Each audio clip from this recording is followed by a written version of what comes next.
All right, Jeff. A community is connections. We're committed to ensuring people stay connected to the services they need. That's why we're participating in the FCC's Affordable Connectivity Program.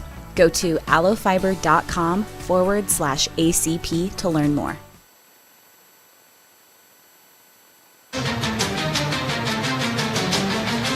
It's time for high school sports on your home of the Dogs, KOOQ FM 98.1 and AM 1410. Today's game brought to you in part by Sandhills State Bank, member FDIC. Dave's Place on East 4th and North Platte, CT Troubleshooters, The Shelter Insurance Boys, Premier Toyota, and Another Round Sports Bar and Grill at River's Edge Golf Course. Today's game also brought to you in part by Great Plains Health Sports and Therapy and Great Plains Health Home Care Equipment, Bill Summers Ford, Honda, Lincoln, Nissan, the D&N Event Center, Larry's RV, Mid-Plains Community College, and Larry's Glass. And watch today's game live via your smart device or smart TV, brought to you by Allo Fiber. Here's the voice of the Dogs, Paxton Gordon. Welcome in, everybody, to a absolutely beautiful evening of football action. That's right, football action here in North Platte at Bauer Field. The North Platte Bulldogs are taking on Papillion La-Vista South at home to start the regular season here in the Week 0 game. If you all remember last year, North Platte opened up against Papillion La-Vista South in the Week 0 game in Papillion La-Vista, where they unfortunately lost in that ball game 35-21. Both teams coming off a 6-4 season last year, where North Platte was able to make the playoffs against Creighton Prep, but unfortunately got shut out in that ball game and not being able to advance to the next round after a very successful season. Of course, first year head coach was Kurt Alting. He's here for his second season. Of course, came in from Broken Bow before taking over for Coach Rice a year ago and really leading this team to some great heights. Looking to do the same this year. But I myself have a new partner here in the studio. We might have hinted at it earlier on our social media pages. You know, some of you might have recognized the man himself, the man, the myth, the legend. He, of course, you've heard him before on the radio. He does our interviews for the Mid-Plains Community College. Jeff Smeltzer here for the home games is going to be our color analyst. Jeff, my man, it is good to have you in here, and how excited are you not only to be up here, but for the start of yet again another Bulldog season? Well, thanks for having me. Wow. Football already. Week 0 football. This is awesome. Looking forward to a great year. Watched the Bulldogs last week in their sports drink scrimmage. They did a lot of good things. Really impressed. So excited to see how they look this evening. They got a pretty formidable opponent ahead of them. And no, just excited. It's football season. How can you not be excited? I know, how can you not be excited? And again, I heard a lot of good things coming out of that scrimmage as well. Of course, Week 0 games are tough to really quantify in terms of what can we take away from it, because it's the first week of the football season. Everybody's kind of going in a lot of question marks on their side. Of course, for Papillion La-Vista, lost their star running back from last year. He's gone, replaced this year by Derek Jones, who'll be stepping up this year. And then, of course, for North Platte, it's who's going to take over for the two-headed monster that last year was Brock Robley and Colton Tilford, and now it's who is it going to be this year? Of course, so many different backs that are going to be featured today. Of course, Xavier Albertson, one of them, as well as Eli Broman could potentially be out there. Jesse Mock as well. There's so many different options and so many question marks on this Bulldogs offense. It's kind of nice for them to get a Week 0 game to at least kind of iron out all of those, I wouldn't say doubts, but maybe iron out those question marks. But at the same time, you wish you maybe had another week of practice before you get into real game action. Oh, yeah, for sure. There's some major horses you have to replace from last season. I think they're going to do fine.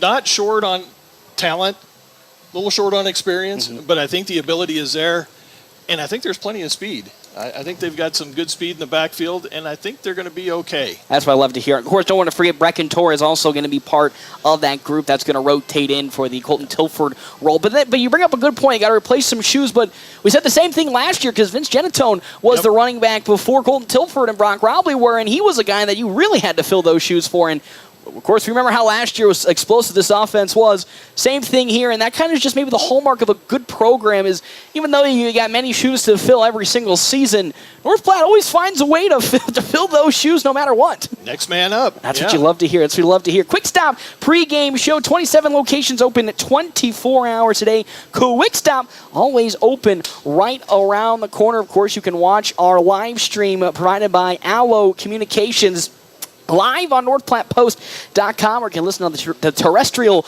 radio sorts on FM 98.1 and AM 1410. We're going to step aside and take a break. When we come back, we're going to have an interview with head coach Kurt Altig ahead of today's game. Again, on the Quick Stop pregame show, we will have more from Bauer Field when we come back here. FM 98.1, AM 1410, and video live streaming by Allo Communications live here on NorthPlattePost.com.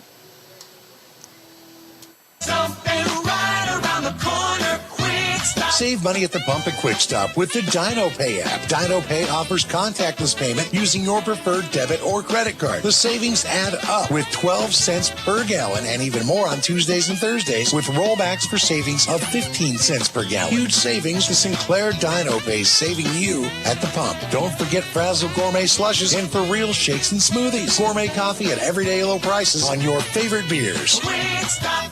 With a whole lot of things being so expensive these days, you'll be surprised to know you can buy an RV for under $20,000. The Sunray Travel Trailers at Larry's RV in North Platte. Sunrays give you the opportunity to enjoy the outdoors while still enjoying some home comforts like AC, water, heater, refrigerator, and stovetops. Just some of the features you'll find in a Sunray. Plus, Sunrays are lightweight and most can even be pulled with a car. Stop in today and see the Sunray 129 and 149 models and the Sunray Light 16 HB at Larry's RV in North Platte. Let your local Farmers Insurance agent, Stephen Rhodes, put his experience to work for you. Stephen proudly serves the Lincoln County families and businesses and is ready to review your existing policies or provide a no-obligation quote today. Call Farmers Insurance agent Stephen Rhodes at 308-534-9050 to get smarter about your insurance. Again, that's Farmers Insurance Agency. Stephen Rhodes, 308-534-9050. They know a thing or two because they've seen a thing or two. We are farmers. Bum, ba-dum, bum, bum. CT Computer Services in North Platte is your one-stop computer shop, offering PC and Mac repair, in-shop, on-site, or remote services available for your home or business. They also offer PC sales and service of major brands like Lenovo and Dell, new and refurbished units in stock, and even custom-built PCs. Prices for every budget starting at less than $300. CT Computer Services at Phillip and Willow in North Platte, or call 534-3628. CT Computer Services, your IT guys. This is the Bulldog pregame show from FM 98.1 and 1410 AM. Presented by Quick Stop. Always open right around the corner. Quick Stop. Hey everybody, Paxton Gordon here on the Quick Stop pregame show. It is football time, and I can't believe it. You know, head coach Kurt Altig can't believe it. Talking as I was making our way through the hallways here. It just feels like football has been there at our doorstep for what feels like months now, and now we can finally officially say it's here upon us. Yeah, you know, we kicked off our fall practice on July 31st, which is pretty crazy to think about. But, you know, these last 3 weeks have flown by pretty quickly, and we're ready to get on the field and see what we got. And that's what you love to hear, just getting out on the field, because you suspect the guys are getting a little tired of beating and banging on each other, you know, all throughout these last couple of weeks. Is there kind of a benefit, you know, of course you get to practice with people, but maybe is there maybe not a benefit, but maybe a downside for getting to see the same people over and over again? You guys are just finally ready to go see some new competition out on Friday. You know, it's one thing going against your own guys all the time. You know, when we've been preparing for the same team. So, you know, but then with that being said, with the first game of the year, you never really know what kind of wrinkles and stuff people have put in, but it'll be good to, you know, to get rolling. You know, we finally got school started, so kind of get our guys into a routine, and now get into a routine with, you know, our practices for games, and, you know, everybody's looking forward to that first game. Second straight year, you get the week zero, you know, starting game, starting essentially a week earlier than normal. Is it kind of some benefits and maybe downsides to starting 1 week earlier than most competition, or do you really just see it as all benefits for your team? You know, you have benefits where you get a bye week. We get a bye week to maybe get people healed up that get injured, although it does shorten your summer quite a bit. Starting in July, sometimes it's really, really hot. We've avoided that hot weather so far. One thing that we do look at is then it gives, now our second game is Grand Island, which is their first game. So that gives them an awful lot of time to prepare for, our offense coming in. But for the most part, whenever they tell us to practice, we're going to start and we're going to get after it. And you know what? Wherever they want to play, wherever they want us to play, whenever we want to play, we'll show up and play some Bulldog football. Of course, Class A known for some of the toughest schedules pretty much through every ranking. No matter if you're playing the team towards the bottom of the power ranking or towards the top, it's just difficult. Any which way you can imagine. Again, just talk about that week buys. Got that Grand Island game, then Scottsbluff at home, and then you got that bye before really the tough road and then also toughest part of your schedule begins. Is it kind of a little blessing that maybe this bye comes before Westside and Kearney, some of the better teams in Class A, before you get to see them? Yeah, we'd much rather have, a bye week kind of mid-season again to get some guys healed up, maybe give you an extra week to prepare, an extra week to scout. But again, with that week 0, you're off and rolling early, and then that bye week, is kind of weird, especially for high school kids because you're not really used to having a week off as far as game-wise, and that's just an extra week to prepare. And really we look at it more of if we had injured guys, just getting them healed up.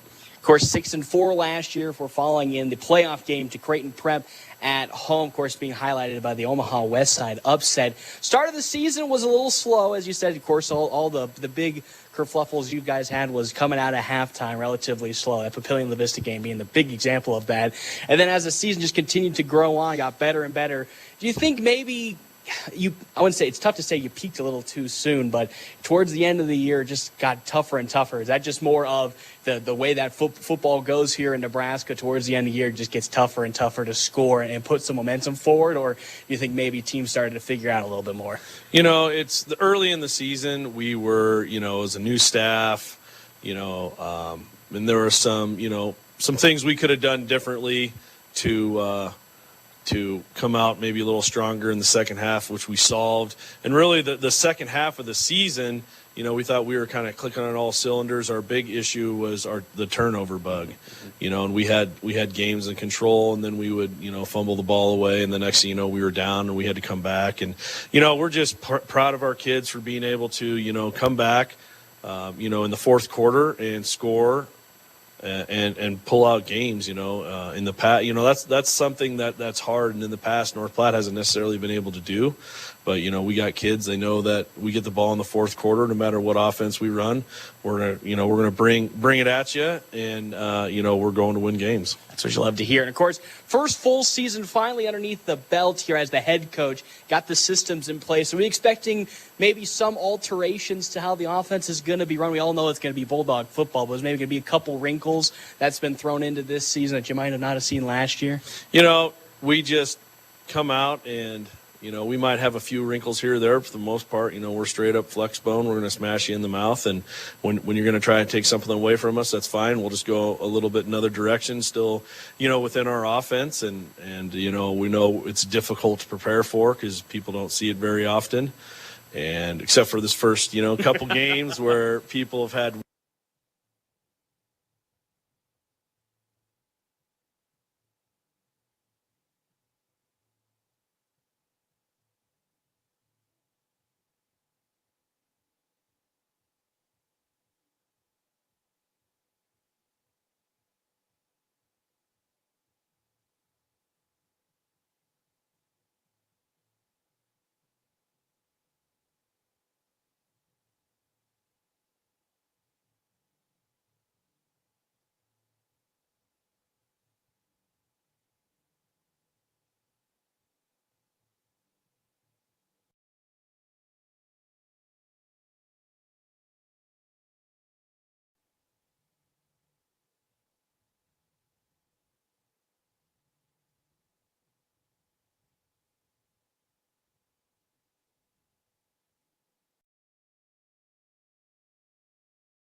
Colton. Defensive line is mostly back.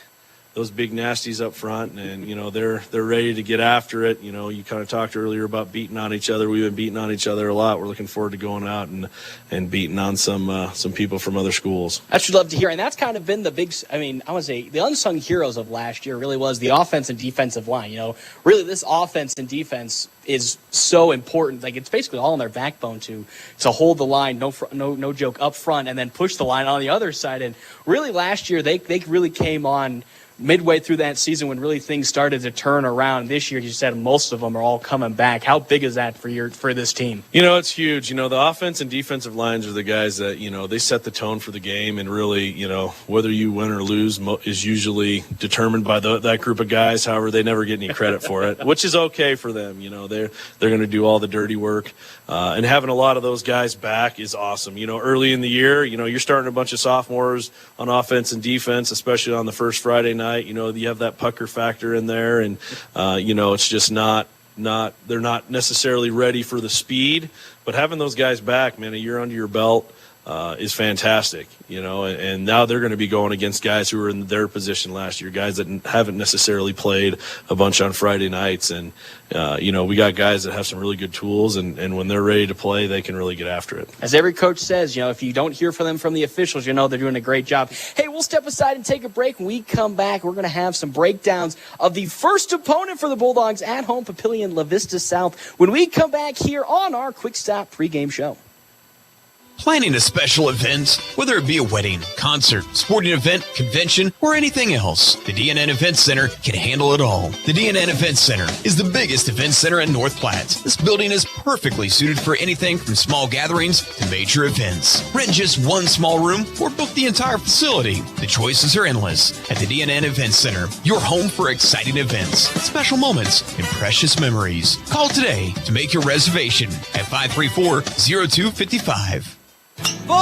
It's not too late to dust off the golf clubs and head out to River's Edge Golf Club in North Platte. Summer may be coming to an end, but come out to River's Edge and you'll enjoy a course that features modern amenities with beautifully maintained lush greens and breathtaking views. After your golf game, swing into another round for some amazing food and drinks. Remember, they're open to the public. Good times, great food, drinks, and sports. Another Round Sports Bar at River's Edge Golf Course. Come have another round with them.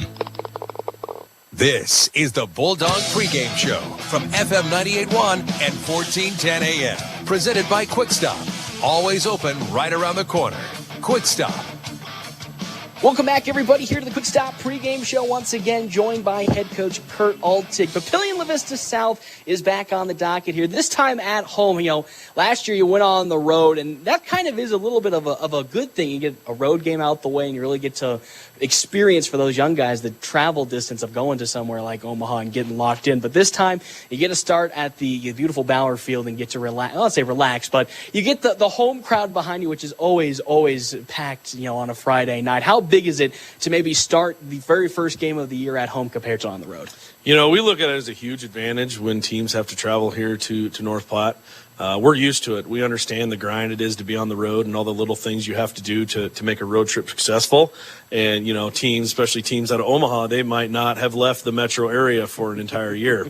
And then when they have to come out, they have to have a 5-6 hour bus trip out to North Platte, and they got to figure out all the intricacies and understand what you have to do to get off the bus. We look at that as a huge advantage. And so, we're ready to welcome Papillion, La-Vista South, when they get here, and then we're going to send them on a tough bus ride home. And that's what you just love to hear. Again, last year falling, I believe it was 34-21. That game much closer than what the score really defined. Again, we talked about it at the end. You take away that third quarter, and this game was going down to the wire. Again, they return a couple of their key starters. What are some of the things that you've done in your early scouting to identify, what needs to be focused on, both offensively and defensively for your team? Offensively last year, we kind of had our way with them. We did what we wanted to do. It was more of our defense. We couldn't get them off the field. We're really going to focus on third and fourth downs. They had some huge plays on third and long, and a touchdown screen that they threw it was like 4th and 20. And we got to shore those things up. They had a really big, good running back last year. He's gone. But we're really focusing on, if they're going to come out and run the ball, which we're hoping they're going to do, we're going to swarm the ball and tackle and play our Bulldog football. And you know what? If a couple of ground teams shorten possessions, I like our chances, of rolling to a win here at Bauerfield. And you talked about those, before I let you go here, you talked about those long give-ups in 3rd and 4th down. How do you, design a defense or try to make changes to a defense to not allow that to happen? Is that more communication rather than scheme, or just maybe sometimes they just made a better play than what was put together? It's more just getting our guys in positions to be successful. We worked a lot on those little things where, if the offensive lineman doesn't block you, there's probably a reason for that. You better retrace your steps and get into a passing lane and just, swarm into the football. It's going to be hot. People are going to be tired. It's that first game. There's going to be cramps. But like I tell the guys every day, they're just a bunch of kids over there just like we are, and they're going to have the same issues. So we don't need to change anything real scheme-wise or defensively. We just got to come out and perform the way we can. Love to hear that, Coach. Again, thank you for stopping on by here in the Quick Stop pregame show. Can't wait to see you afterwards, again, as you said, with that Bulldog victory. Hey, thank you very much. Of course, we're getting closer here to kickoff. When we come back, we will get you into the starting lineups and all the bells and whistles to go along with it, as well as our keys to the game here. Again, FM 98.1 and AM 1410, and live streaming, as always, video live streaming on Allos here at NorthPlattePost.com. Thanks for listening to the Quick Stop pregame show. They have 27 locations open 24 hours a day. Quick Stop. Game time is just moments away on FM 98.1. Sandhills State Bank is a bank for Sandhillers. Families, entrepreneurs, teachers, nonprofits, farmers, nurses, contractors, ranchers, stylists, artists, retailers, professionals, outfitters, restaurateurs, mechanics.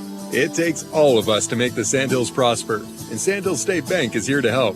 Open an account today at sandhillstate.com/open or visit one of our 10 locations across the Sandhills to start growing the Sandhills together. Sandhills State Bank, member FDIC. Are you ready to find your dream home? Look no further than Gateway Realty, your trusted real estate partner. With years of experience and a deep understanding of the market, we're here to make your home buying journey a breeze. From spacious family homes to cozy condos, we have a wide selection of properties to suit your needs. At Gateway Realty, we prioritize your satisfaction above all else. Our team of dedicated agents will guide you through every step of the process, ensuring a seamless transaction. Gateway Realty, your key to a new chapter of home ownership. I'm Jared Remus with Jerry Remus Chevrolet of North Platte. The Bulldogs play here on FM 98.1 and 1410 AM KOOQ AM North Platte. We've got the keys to your new car. North Platte Post Sports. Welcome back, everybody, here to Bauer Field. The North Platte Bulldogs, North Platte High School Bulldogs taking on Papillion La-Vista South here in the Week 0 game at home this year. Not going to be on the road. Jeff Smeltzer joins me. It is now time. It is time for our Double Dips Ice Creamery starting lineup. Double Dips Ice Creamery in the historic Canteen District in North Platte offers 24+ different flavors of hand-dipped ice cream served in a variety of ways. Double Dips also offers homemade waffle cones and bowls alongside homemade fudge and freshly baked desserts. Hey, plus they also have available the ice cream trailer for outdoor events. Jeff, take us away for the starting lineups for Papillion La-Vista South. All right, here's how they're going to go on offense for the Titans. At quarterback number 7, 165-pound senior Sam Schuler. Joining him in the backfield, a sophomore at running back number 2, Derek Jones. They're going to go with 3 wideouts. Number 12, 150-pound senior Roycion Skogerbo. Mark Garcia will be another wideout. Number 13, 140-pound senior Seth Allen, yet another senior. Number 87 is a wideout. He's a 200-pound senior. And your tight end for the Titans, number 41, Keenan Flannery. The big boys across the front line, number 60, Jaden Lawson, 200-pound senior. Number 66, Austin Hurt, comes in at 275 pounds and a senior. Number 67, Aiden Burke, 290-pound senior. Number 77, Aiden Whited, 270-pound junior. And number 78, Robbie Wazalewski, a 240-pound senior.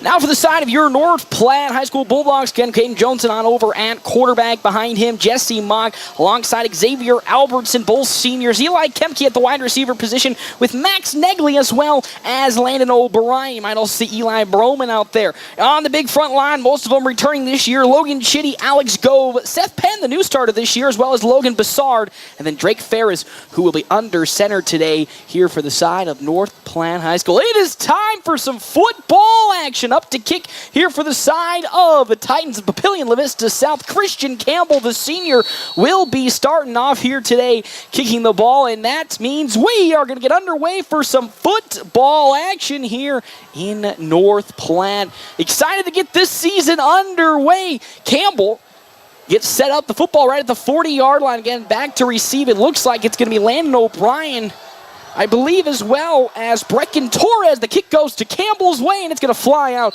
the back of the end zone. So with that, we're going to have a fresh set of downs for North Platte here to start this game at around the 20-yard line. I can't believe we're finally underway here with some football action. Going to start at their own 20-yard line. On the side of the Bulldogs, again under center, Caden Johnson will be the starting quarterback in his second year of play. Behind him, Xavier Albertson will be the big B-back for North Platte. Brecken Torres, Eli Baroman, Jesse Mock as these A speed backs here today. Single eye formation quickly for the Bulldogs. Two wide receivers set, again in their flex bone. They're going to hand it up the middle to Albertson. He's going to try to push his way forward, still pushing the pile, and he might maybe just get 1 yard on that play, maybe 2 if he's lucky. They're going to give him 2 yards here to start this game, and they're going to go into hurry-up offense, which, of course, towards the end of the season last year for North Platte was mighty big for North Platte as they had just really started to speed it up towards that middle part of the season. They found a lot of good success here. 18 on the play clock once again. Still in that flex bone single eye formation. We're going to hand it off. Here comes Albertson up the hole. Blows through one guy and leans forward close to the first down marker. He might have gotten 6 on that carry, maybe 7. We're going to see where they mark him. 6 yards on that carry, so make it 3rd down and 2. Xavier Albertson early on finding a hole up in the middle. Kind of love how early this offense is playing with its power right here, Jeff. Don't you? I just love how powerful they are playing up front. Oh, the big boys look good so far. Johnson's going to keep it. He's got some daylights at the 30. Cuts upfield and spins. More daylight. Nice still on his feet. He's at the 45. Coming near sideline 50, 40, 45, 30 out of bounds. How about Caden Johnson with the run? Gets into Titan territory at the 45, maybe 39-yard line. They're going to mark him at the 35 exactly. Big run from Johnson of around 31 yards, and with that, a Bulldog first down. What a play from Johnson to keep the feet turning, and just like that, 3 plays in, Bulldogs already making some good headway against Papillion La-Vista South. 1st and 10, Titans 35. Albertson still in behind Johnson. In motion comes Torres. He's going to step back looking to pass. He's going to go all the way to the end zone. Oh, it's lobbed up into the air, and it is incomplete. Good job from Landon O'Brien to pass it and break it up. In coverage was Grant Beckenhauer for Papillion La-Vista. Could have been an easy interception, but Johnson, lucky it didn't get about that way. Now just 2nd and 10. First pass play, I haven't seen, again, don't really see a lot of passing attempts from the Bulldogs here, but 2nd and 10, Torres in motion. Albertson up the middle, gets stuffed immediately, but is able to at least get back and maybe push his way past the line of scrimmage there on the tackle. Ben Schaefer for the side of Papillion La-Vista South, and that's 1 yard. So now it's 3rd down and 9. Very long and down distance. Might probably see a Brecken Torres or Eli Broman sweep potentially here. Again, flexbone offense provides a lot of opportunities, and it also does 4-down territory for the Bulldogs. You know how aggressive they can be early on. Torres in motion. The pitch out to Brecken Torres. Good block upfield. He stutter steps, makes his way forward, almost gets to that 1st down marker. He's about 2 yards short, so that's a pickup of 6 from Brecken Torres, and now it's 4th down and 2. Nice block out there by Eli Broman. Key block allowed him to pick up a couple extra yards. Really stopped what potentially could have been a negative play with that block. So it's 4th and 2, hurry-up offense. Johnson once again under center. In motion comes Brecken Torres. Now power eye, but Bulldogs will pull out 16 on the play clock at the moment. On the 5th play of this drive. Looks like Titans looking to bring pressure. 4th and 2. In motion comes Torres. They're going to hand it off to Albertson. He gets absolutely nowhere on that 4th down play, and that's going to be a turnover on downs and a loss of 1 for Xavier Albertson. We've talked about how the Bulldogs have been known to be going for it on 4th down. That time unsuccessful with their attempt. They turn it over on downs on 6 different plays. And with that, Papillion La-Vista will now take over at their own 28-yard line.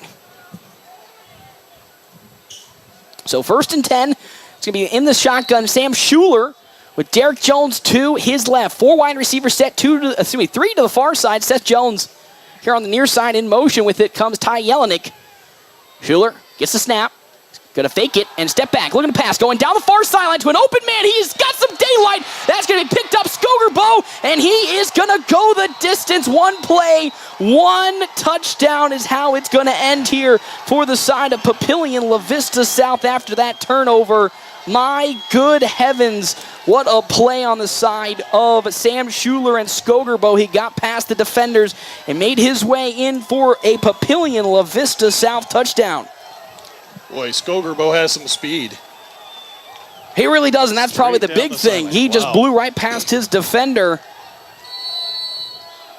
And with that, we're already up and in for a potential 7-point lead for the side of Papillion La-Vista South, following an 82-yard touchdown throw from Sam Schuler to Royson Skogerbo. And now up comes Christian Campbell, the senior kicker, for the extra point. It's up, and it's good, and it only took 1 play, and with that, Papillion La-Vista South takes an early 7-0 lead. We'll step aside and take a break. When we come back here, we will have more on FM 98.1, AM 1410, and video live streaming, brought to you in part by Allo Communications. Your health is nothing to fool with. That's why when supplies are important, you should trust no one but the best. Great Plains Home Care Equipment features full home care outfits. All of the items you or your loved one will need for rehabilitation, including oxygen and respiratory equipment, whether it's for staying at home or for moving around. Great Plains Home Care Equipment, 600 East Francis Street, Suite 6 in North Platte. Your health is our mission. Great Plains Health. Come on in, we'll roll up our sleeves. There's a lot of work. Kevin and Greg at Select Abbey Carpet and Tile have over 30 years combined experience in the flooring business. Pick out the carpet or flooring you like and leave the rest to them. They'll take you from, oh my, I need a new floor, to wow, my floor looks awesome. If you want the job done right, we're ready for you. You'll love the ending when you start at Select Abbey Carpet and Tile, 501 East Francis, North Platte. North Platte Post Sports. Welcome back here to Bauer Field. Early 7-0 lead for Papillion La-Vista South off 1 play from Sam Schuler to Royson Skogerbo for 82 yards. And it's a Titans 7-0 lead over North Platte. Deep to return for the Bulldogs here once again, Landon O'Brien, as well as Brecken Torres, as Christian Campbell gets the A-OK, and here comes his second kick. It's a nice high booming kick, and that might be receivable, but they're going to say no as it flies out the back of the end zone. So Bulldogs had themselves a great drive starting at their own 20-yard line and then made it all the way up to the Titans' 28-yard line, but unfortunately on 4th and 2 couldn't get anything done and then turned it over on downs. Impressive first drive by the Bulldogs. And that's what you really wanted to see on an opening drive, but unfortunately couldn't get the points that they were looking for to get in. So once again on their second drive here, see what they can get done, trailing 7-0. Johnson under center with, once again, Albertson right behind him. In motion comes Torres. Jones is going to keep it, has him daylight up the middle. He's at the 35 and we'll get close to the 30-yard line. Maybe towards the 31. And that's going to be a nice, strong pickup of 9 yards from Caden Johnson. He's already up to 40 yards already. 2nd and 1. As we get ready to rock and roll here for the second play. Love the hurry-up offense from the Bulldogs, not allowing Papillion La-Vista South to get any rest on the defensive side. 2nd and 1, Johnson under center. Once again, Torres in motion. They're going to hand it off to Albertson with some daylight, puts his head down and will rock his way forward to the 44-yard line. Really strong pickup there from the side of Xavier Albertson. Pickup of 7 and a first down for the Bulldogs. Now moving the ball up to their own 44-yard line.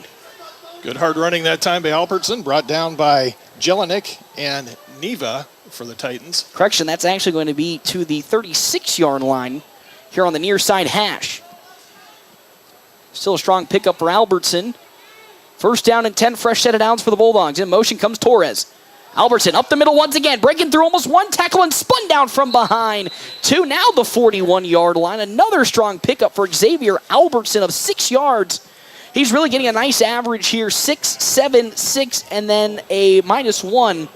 He is really starting to wear down this defense for Papillion La-Vista South and the big boys up front getting it done for North Platte. As Johnson finally gets the play, he'll sit under center. Flexbone near side, going to be Landon O'Brien. In motion was Torres, but Johnson's going to keep it. Pitch it outside. Here comes Eli Broman and some daylight. 45, 50. Great block upfield. 40, 30, 25, 20, 15, 10, 5. He goes the distance.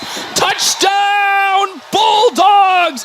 Eli Broman. Oh, there's a flag on the play at the 42-yard line. Oh, no. Oh, we're going to be seeing a hold call, it looks like, on the side of North Platte. Once again, that pitch towards the outside doing wonders for this North Platte squad, but there's a flag here on the near sideline. At the 42, it could be seeing a hold call. And that's what it is. It's a hold on the side of the Bulldogs, so that touchdown being negated. Oh, what a huge blow. Beautiful blocking once again up front from North Platte. Unfortunately, I believe that was Landon O'Brien. Got dinged for the hold when Eli Broman turned up field, and because of that, that touchdown has been negated. So it was a nice 2nd down and 5 is going to turn into, I believe, a 2nd and 15 for North Platte. Oh, just tough stuff. What a blow that was for this Bulldog offense. Correction is going to be 2nd down. It looks like 2nd and 11. Well, actually, I'm going to keep pushing it on back there. 2nd and 13. Oh, my gosh, you just hate to see that with how great that block was there, Jeff. Oh, for sure. I didn't see the hole, but there's a great block downfield. I think that was Logan Bassard who had that block down the field. Fortunately, though, that hold call is going to bring it all the way back, so now Bulldogs with a 2nd and 13. Johnson stepping back, looking to pass. Going to throw it over the middle, caught up by Landon O'Brien. He has some daylight, still turning the legs, broke through, another tackle, and is brought down at the Titans' 49-yard line. Good pass from Caden Johnson, and this time Landon O'Brien was there to pick up those yards. That's a big pickup of about 14 yards, and with that, a Bulldogs first down. Even though it wasn't the touchdown, they got out of that long and distance, and now here they are setting up a fresh set of downs at the Titans' 48-yard line. 1st and 10 for North Platte. Flexbone offense to the far side, Landon O'Brien, Broman as well as Torres. In motion, actually going to become Jesse Mock. Albertson up the middle, has some daylight, bursts through the hole and gets to about the, let's see here, 36-yard line. Another big pickup here for the side of Xavier Albertson, that time with an absolutely massive hole. Picks up about 14 yards, and with that, 1st and 10, now at the Titans' 36. Excellent blocking that time by the right side of the Dogs line. Even though, Papillion La-Vista got that early score, their defense has been out on the field for most of this ball game. And it's already starting to show as they're wearing down here. 1st and 10. Johnson under center, in motion comes Torres.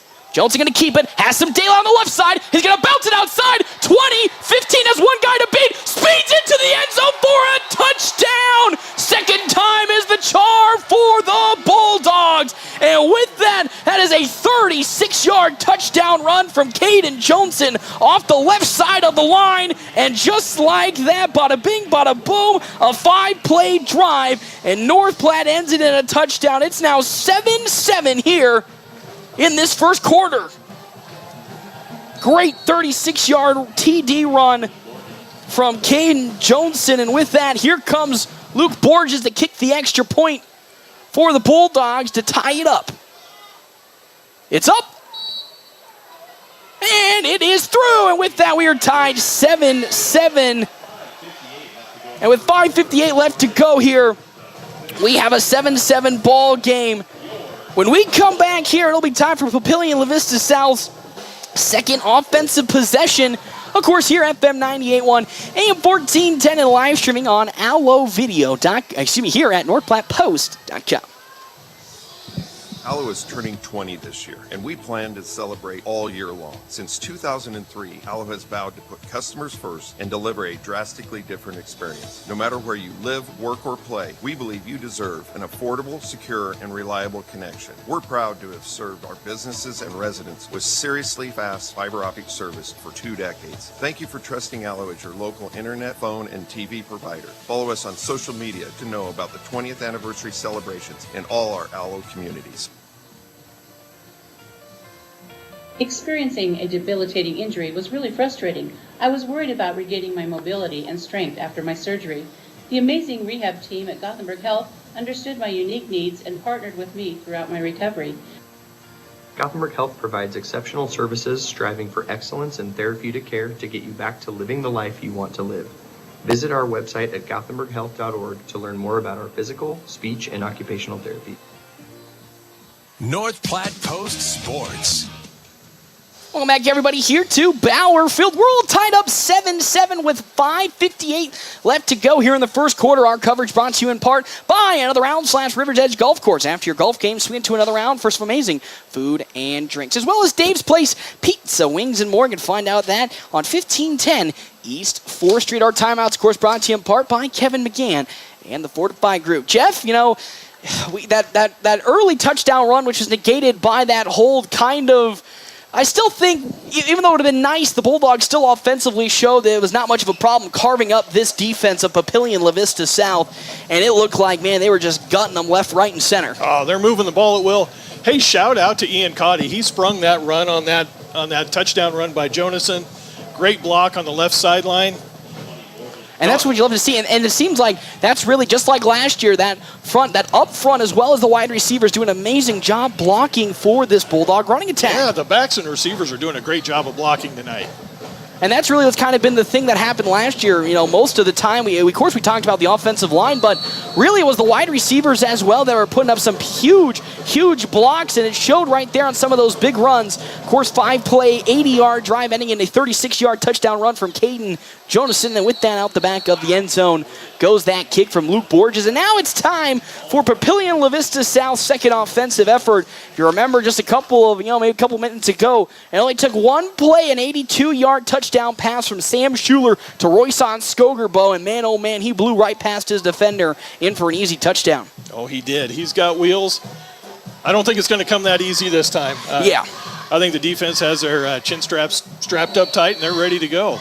So now here comes the side of Papillion La-Vista South, and the Titans starting at their own 20-yard line. Again, shotgun formation. 3 wide receivers out on the field, 2 to the near side, 1 to the far side. That's going to be Seth Allen and Skogerbo to the near side. And I believe to the far side is going to be Mark Garza. Schuler steps back, looking to pass once again. It's going to be a flat out to Seth Allen, who caught it, but they're going to say he dropped it as well. So that's going to be an incomplete pass here to start from Sam Schuler. So now he's 1 for 2 on the day. And with that, 2nd down and 10. Pretty good coverage over there by Eli Kempke. I think if he did make the catch, he wasn't going to go too far.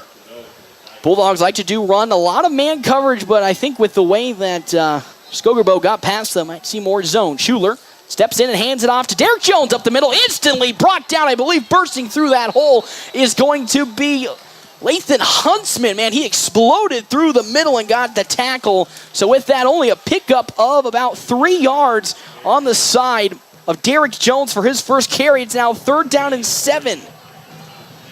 For the side of Papillion La-Vista South, once again, 3 wide receivers on the field.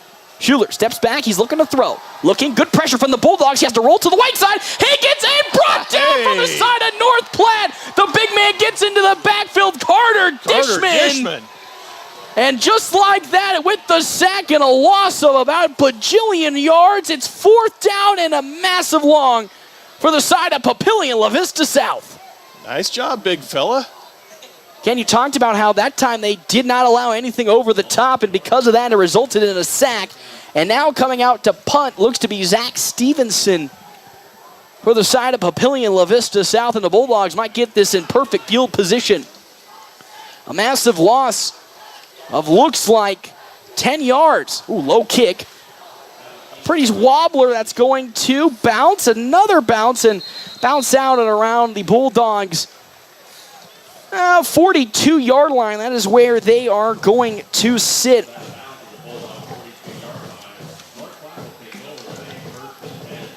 Again, with Dishman getting that sack, talked about how, again, the returning offensive and defensive line already showing its experience right there. As now, here we go. Johnson under center as the Bulldogs look to score before the end of the first quarter. Going to get the sign from the sideline. 2 wide receivers here on the field, one to the far side and Landon O'Brien to the near side. I believe to the far side is going to be, Huntsman. Albertson up the middle. It's immediately swarmed, but he's able to spin his way forward for maybe 2 yards. And he will get those 2 yards for Xavier Albertson. Already here on this play, already on the game, he's up to 37 total rushing yards, 76 for Caden Johnson. And now 2nd down and 7 yards to go. It's a big interior line for the Titans, and they met him right at the line of scrimmage. Not getting too much that time. Lucky enough, the Bulldogs haven't getting a lot of success on the outside tackle runs. 2nd down and 7. Johnson going to keep it. Pitch it out now to Broman. Broman with some daylight. He's going to make his way towards the outside. 50, 45. He's met and pushed down to around the Titans' 42-yard line. Another strong pickup on the side, that time of Eli Broman for his now official first carry of the game. He's going to pick up 15, and with that, a 1st down for North Platte. Impressed with the way he lowered his pads when he came up to contact. You know, again, a lot of wide receivers, they don't like to really be that type of physical, but you just love to see, again, that's just the mantra of this Bulldog team, the physicality. And with that, it's now another offensive setup for North Platte inside Titans territory at their 42-yard line. Johnson under center. Again, Albertson behind him. In motion comes Torres. Albertson up the middle, explodes for some good speed and power. And he gets down to around the 38-yard line of Papillion La-Vista. About 4-yard pickup for Xavier Albertson. At the moment, he's averaging up over 4 yards a carry, having himself a nice night up front. So 2nd down and a very, very nice, peaceful 6 yards for the Bulldogs. As Mock to the far side and then Torres to the near side in this flexbone offense. Motion comes, met Jesse Mock, up the middle, comes Caden Johnson once again, breaks almost through one tackle, he does so, 20, and steps out of bounds at around the 18-yard line. How about the athleticism from Caden Johnson? He showed why he was one of the best hurdlers in the state. There you go. Nice job, Caden. 20-yard pickup from Caden Johnson. He's only had, get this, 1 rush that's been less than 10 yards, and that was a 9-yard run. And you talked about it there, the multi-sport athlete, Caden Johnson, coming up, showing those hurdling legs. Hurdled through a Titans defender, and it's 1st down and in the red zone for the 2nd time, for North Platte here today in this drive. 4 plays already. Up the middle, Albertson, he has some daylight, bounces through one defender, and he'll be brought down with a nice 11-yard pickup. This Bulldogs offensive line is just mauling the Titans early on here. Drake Ferris that time. He was reading the block of Drake. Nice job. 1st down. One of those returning offensive linemen, the center for North Platte, Drake Ferris, creating some daylight. It's now 1st and goal at the Titans' 9-yard line. Bulldogs going to space him out a little bit more to the far side. Once again, it looks like it might be Ian Cowdy on the far side, and then to the near side, that's going to be Zach Negley. As Johnson, with 10 seconds on the play clock, gets under center. In motion comes Brecken Torres. Up the middle, Albertson bounces through one guy, keeping the legs turning. He gets it for a 9-yard touchdown run. 6-play drive ends in 9-yard touchdown run for Xavier Albertson. There's his first touchdown of the season. And right now it's another Bulldog lead at the moment, 13-7. Drake Ferris again. He was right on the back of Drake Ferris. Nice blocking. Nice touchdown.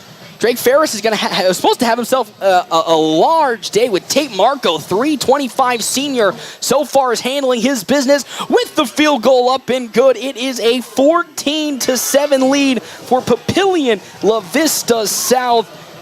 14-7 here at Bauer Field. We'll step aside and take a timeout. Our timeout's brought to you in part by Kevin McGann and the Fortify Group. You can check out Kevin McGann, the Fortify Group, at his new location, 621 South Dewey, Suite B. More here from Bauer Field, FM 98.1, AM 1410, and live streaming brought to you by Allo Communications on NorthPlattePost.com. Mid-Plains Community College is the right choice to transform your future. With a variety of educational formats to choose from, including face-to-face, distance learning, online, and hybrid options, a career is just around the corner. But hurry! Fall classes begin August 21st at all campus locations. Check out our website at mpcc.edu to schedule a visit and transform your future today.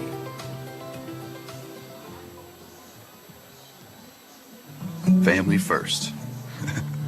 My dad used to tell us that all the time. But family first wasn't just something he'd say to us. It was how he lived every day of his life. And it's how I try to live mine too. At Shelter Insurance, our agents are dedicated to helping provide personalized auto, home, and life protection that puts your family first. See me, Matthew Musselman, on how I can help your auto, home, and life needs. North Platte Post Sports. Welcome back here to Bauer Field as Luke Borges is going to get a nice short kick that's going to be fielded around the 10-yard.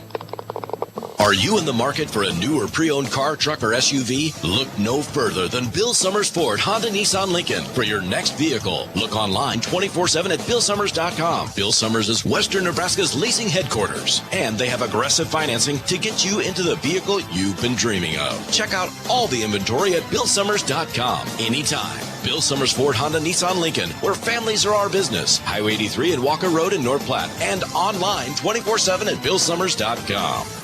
Let your local Farmers Insurance agent, Stephen Rhodes, put his experience to work for you. Stephen proudly serves the Lincoln County families and businesses and is ready to review your existing policies or provide a no-obligation quote today. Call Farmers Insurance agent Stephen Rhodes at 308-534-9050 to get smarter about your insurance. Again, that's Farmers Insurance Agency. Stephen Rhodes, 308-534-9050. They know a thing or two because they've seen a thing or two. We are farmers. Bum, ba, bum, bum. North Platte Post Sports. Welcome back here to Bauer Field. Currently, that was a pickup of, let's see here, for Derek Jones, another 12-yard pickup. Of course, our timeout's brought to you in part by Kevin McGann and the Fortify Group. You can check out Kevin McGann, the Fortify Group, his new location, 621 South Dewey, Suite B. 1st and 10 now at the Bulldogs' 38-yard line. Schuler in the screen to Skogerbo. He's going to bounce it towards the near sideline. He's going to break one tackle and stay in bounds. Oh, they're going to say he stepped out. Exactly at the 25-yard line. So a strong pickup of 8 on that play from Sam Schuler and Skogerbo. 7 for 7, 8-yard pickup once again. Kimke and Jonason over there to force him out of bounds, but not until he gained 8 yards. Little check down plays are what's killing the Bulldogs right now offensively. Shotgun formation. Another check down is going to be inside, this time to Mark Garza, who'll get the first down. And at least a simple pickup of about 5 yards. Still perfect on the day for Sam Schuler, 8 for 8. But that time, a small little pickup of 5 yards for Garza, seeing his first catch today. Bulldogs, though, giving him plenty of space. Now, going to play a little bit of press here this time as in motion comes Skogerbo, but going back out. Going to hand it up to Jones up the middle, has a couple daylight, but is immediately brought down up front. I believe Carter Dishman, the first Bulldog defender up front to get there, and with that, an only pickup of about 3 yards from Derek Jones. Xavier Albertson in there as well to finish him off. Again, one of the better linebackers for North Platte last year, returns this year, and now second down and about 7 yards on that 3-yard carry. Schuler going to pitch it out now to Jones. He's going to get met at the line of scrimmage immediately by Broman, and then he's going to be brought down once again, Flag Dishman and play. Albertson, but there is a flag. That might be a face mask. It's going to be interesting. You brought that up. Even though he wasn't brought down, you still can get a face mask call without being brought down on the play. It might be a hold as well. Nope, official is going to be a good match, good call there. That's Smelty. the face mask. That is going to be a face mask. I believe that one on Eli Broman, who was coming up initially for the tackle, tried to go up high, and with that, it's going to cost the Bulldogs a couple of yards. You hate to see those. You know the first game of the year, you're going to have penalties, you're going to make the mistakes, but those are ones you don't want to see. Of course not. As now here we go for the side. As now it's going to be first down and, it's going to be 2nd and 1 now at the 11-yard line. In motion comes Skogerbo. Jones up the middle. He's going to get it up for the first down. A flag immediately thrown as he'll walk into the end zone, but we could be looking at a hold this time on the side of Papillion La-Vista South. That's what I think. Left guard, maybe. Immediately, he didn't even get to the line of scrimmage before that hold was called. Yep. Hold on the offensive side, and that's why that hole was so big on that left-hand side, was because of that. But, man, I'm telling you, that was the quickest flag I think I've seen in my time. I agree. Was no hesitation, and with that, what was a unfortunate penalty for the Bulldogs now is turned into a fortunate penalty for them, essentially bringing Papillion La-Vista South back to where this started here. 2nd down and now 11 for the side of Papillion La-Vista South. That old lineman shot right in there for a takedown, and they caught him. No kidding, they did. Here we go once again. 2nd and 11. Schuler in the shotgun. He's going to step back, look to throw. Looking, could go the way of Skogerbo. Pumps. He's got some pressure. Almost brought down from behind one time. The ball is popped into the air. The Bulldog that got there, I believe, it's going to be Logan Bassard. Nope, correction, that's not Logan Bassard. I think it was. I think it was 64. I think Dishman chased him, and I think Logan Bassard able to get on in there. Now it's going to be 3rd down and 11. That's the first incomplete pass of this ball game for the side of Papillion La-Vista South. So it's 3rd and a long 11. There is way out there. 4 wide receivers. Seth Allen to the very far side, 3 to the near side. In motion comes Skogerbo. And here we go once again. Shotgun formation for the Titans. Schuler steps back, looking to pass, one-on-one coverage. Skogerbo going to the flat, up, and he catches it, and he's going to be caught and brought down out of bounds at exactly the 3-yard line. What a throw by Sam Schuler over the shoulder, and Skogerbo collects it for a huge pickup. I believe that one's going to total 16 yards, and now with that, quickly hurry-up offense for the side, Papillion La-Vista South. Schuler hands it off to Jones up the middle. He bullies his way forward, and it looks like he is and will be in for the touchdown for Papillion La-Vista South, and we're all tied up. Frustrating thing about that pass to Skogerbo, that was actually pretty good coverage by Landon O'Brien. Just placed right where it needed to be. 3-yard touchdown run from Derek Jones, and now this game is essentially all but tied up following that touchdown from the Bulldogs. Going the full 80 yards in 7 plays. Papillion La-Vista South is there now setting up for what looks like to be the extra kick. I don't like it when those teams kind of do that weird formation shift. It kind of freaks me out a little bit because it brings me up that Colts game at one time. But here comes the kick from Christian Campbell to tie it up. It's up. And it's through the uprights, good, and we are going to be tied 14-14 here at Bauer Field when we come back. Of course, our timeout's brought to you in part by Kevin McGann and the Fortify Group. You can listen to us live, video live streaming on NorthPlattePost.com by Allo Communications. When we come back, Bulldogs possession here, FM 98.1, AM 1410, and live streaming on NorthPlattePost.com. Join Premier Toyota in North Platte for the Toyota Test Drive Tour event, August 14th through the 21st. During this exclusive event, you'll have the opportunity to drive some of the newest models in Toyota's lineup. They will have the all-new Sequoia, all-new Crown, all-new Prius, all-new Grand Highlander, and the family favorite Sienna, all available to test drive during the week. Don't miss out on this great opportunity to experience what's new in Toyota. Let your local Farmers Insurance agent, Stephen Rhodes, put his experience to work for you. Stephen proudly serves the Lincoln County families and businesses and is ready to review your existing policies or provide a no-obligation quote today. Call Farmers Insurance agent Stephen Rhodes at 308-534-9050 to get smarter about your insurance. Again, that's Farmers Insurance Agency. Stephen Rhodes, 308-534-9050. They know a thing or two because they've seen a thing or two. We are farmers. Bum, ba-dum, bum, bum, bum, bum. North Platte Post Sports. Welcome back, everybody, here to Bauer Field. It's all tied up 14-14 with 10-17 left to go here before halftime. It was a seven-play, 80-yard drive from the side of Papillion, La-Vista South. As we now come up here for the side of the Bulldogs, ready to rock and roll once again. Here in this ball game, tied 14-14, Christian Campbell will be kicking for the side of Papillion, La-Vista South. Let's see what the Bulldogs here for yet again another offensive possession can do. A nice booming kick. That's going to be high and going to be recoverable by the Bulldogs. Here comes Brecken Torres. It's going to be Eli Broman. Has some daylight. He's at the 30 and brought down close to the 35. We'll say 34-yard line. Roman caught it on the run that time, and making the tackle for the Titans was number 22, Ben O'Hare. Ben O'Hare with that tackle, and with that, first down and 10 at their own 34-yard line with the clock ticking. So here we go, North Platte now looking to answer back, currently tied 14-14 with under 10 minutes left to go here in this first half. Pretty good drives from the Bulldogs on every single possession, have only not scored on one, which was their first one. Can they do it again here?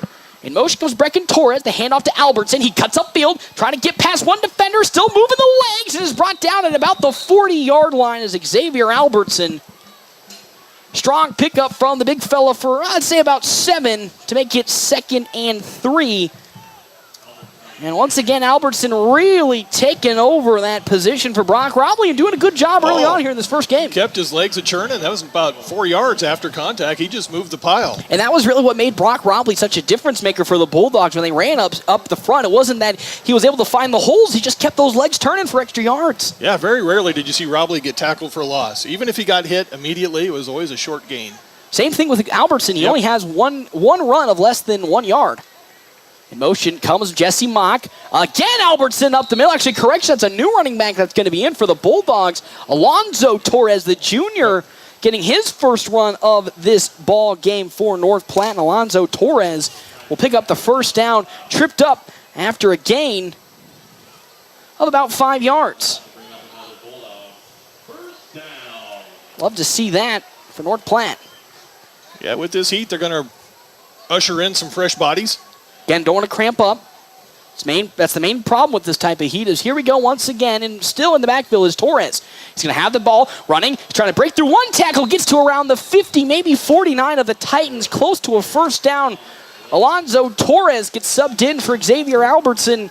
And boy, oh boy, he's making an impact already. It's an 8-yard pickup for the junior. Ashton Blakeman makes a stop there for Papillion, La-Vista South. Of course, the Torres brothers, Brecken and Alonzo, had some plays last year for the junior team, and now getting called up here, already making an impact. Both of them are. As here we go, once again, 2 wide receivers for North Platte. Torres in at running back.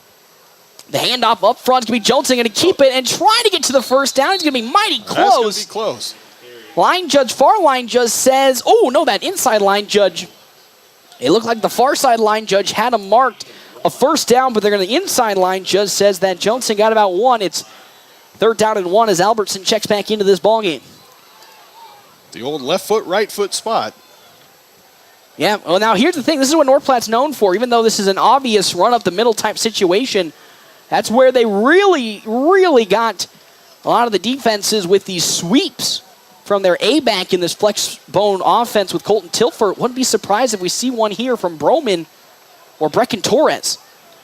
3rd and 1, maybe even inches. Johnson hands off to Albertson. Albertson will most certainly get that first down, even though it wasn't a very positive run. I think he's going to be close. Oh, man, that like far line judge is going to mark him. Oh, they're going to say 4th down. Well, the guy on it. Okay.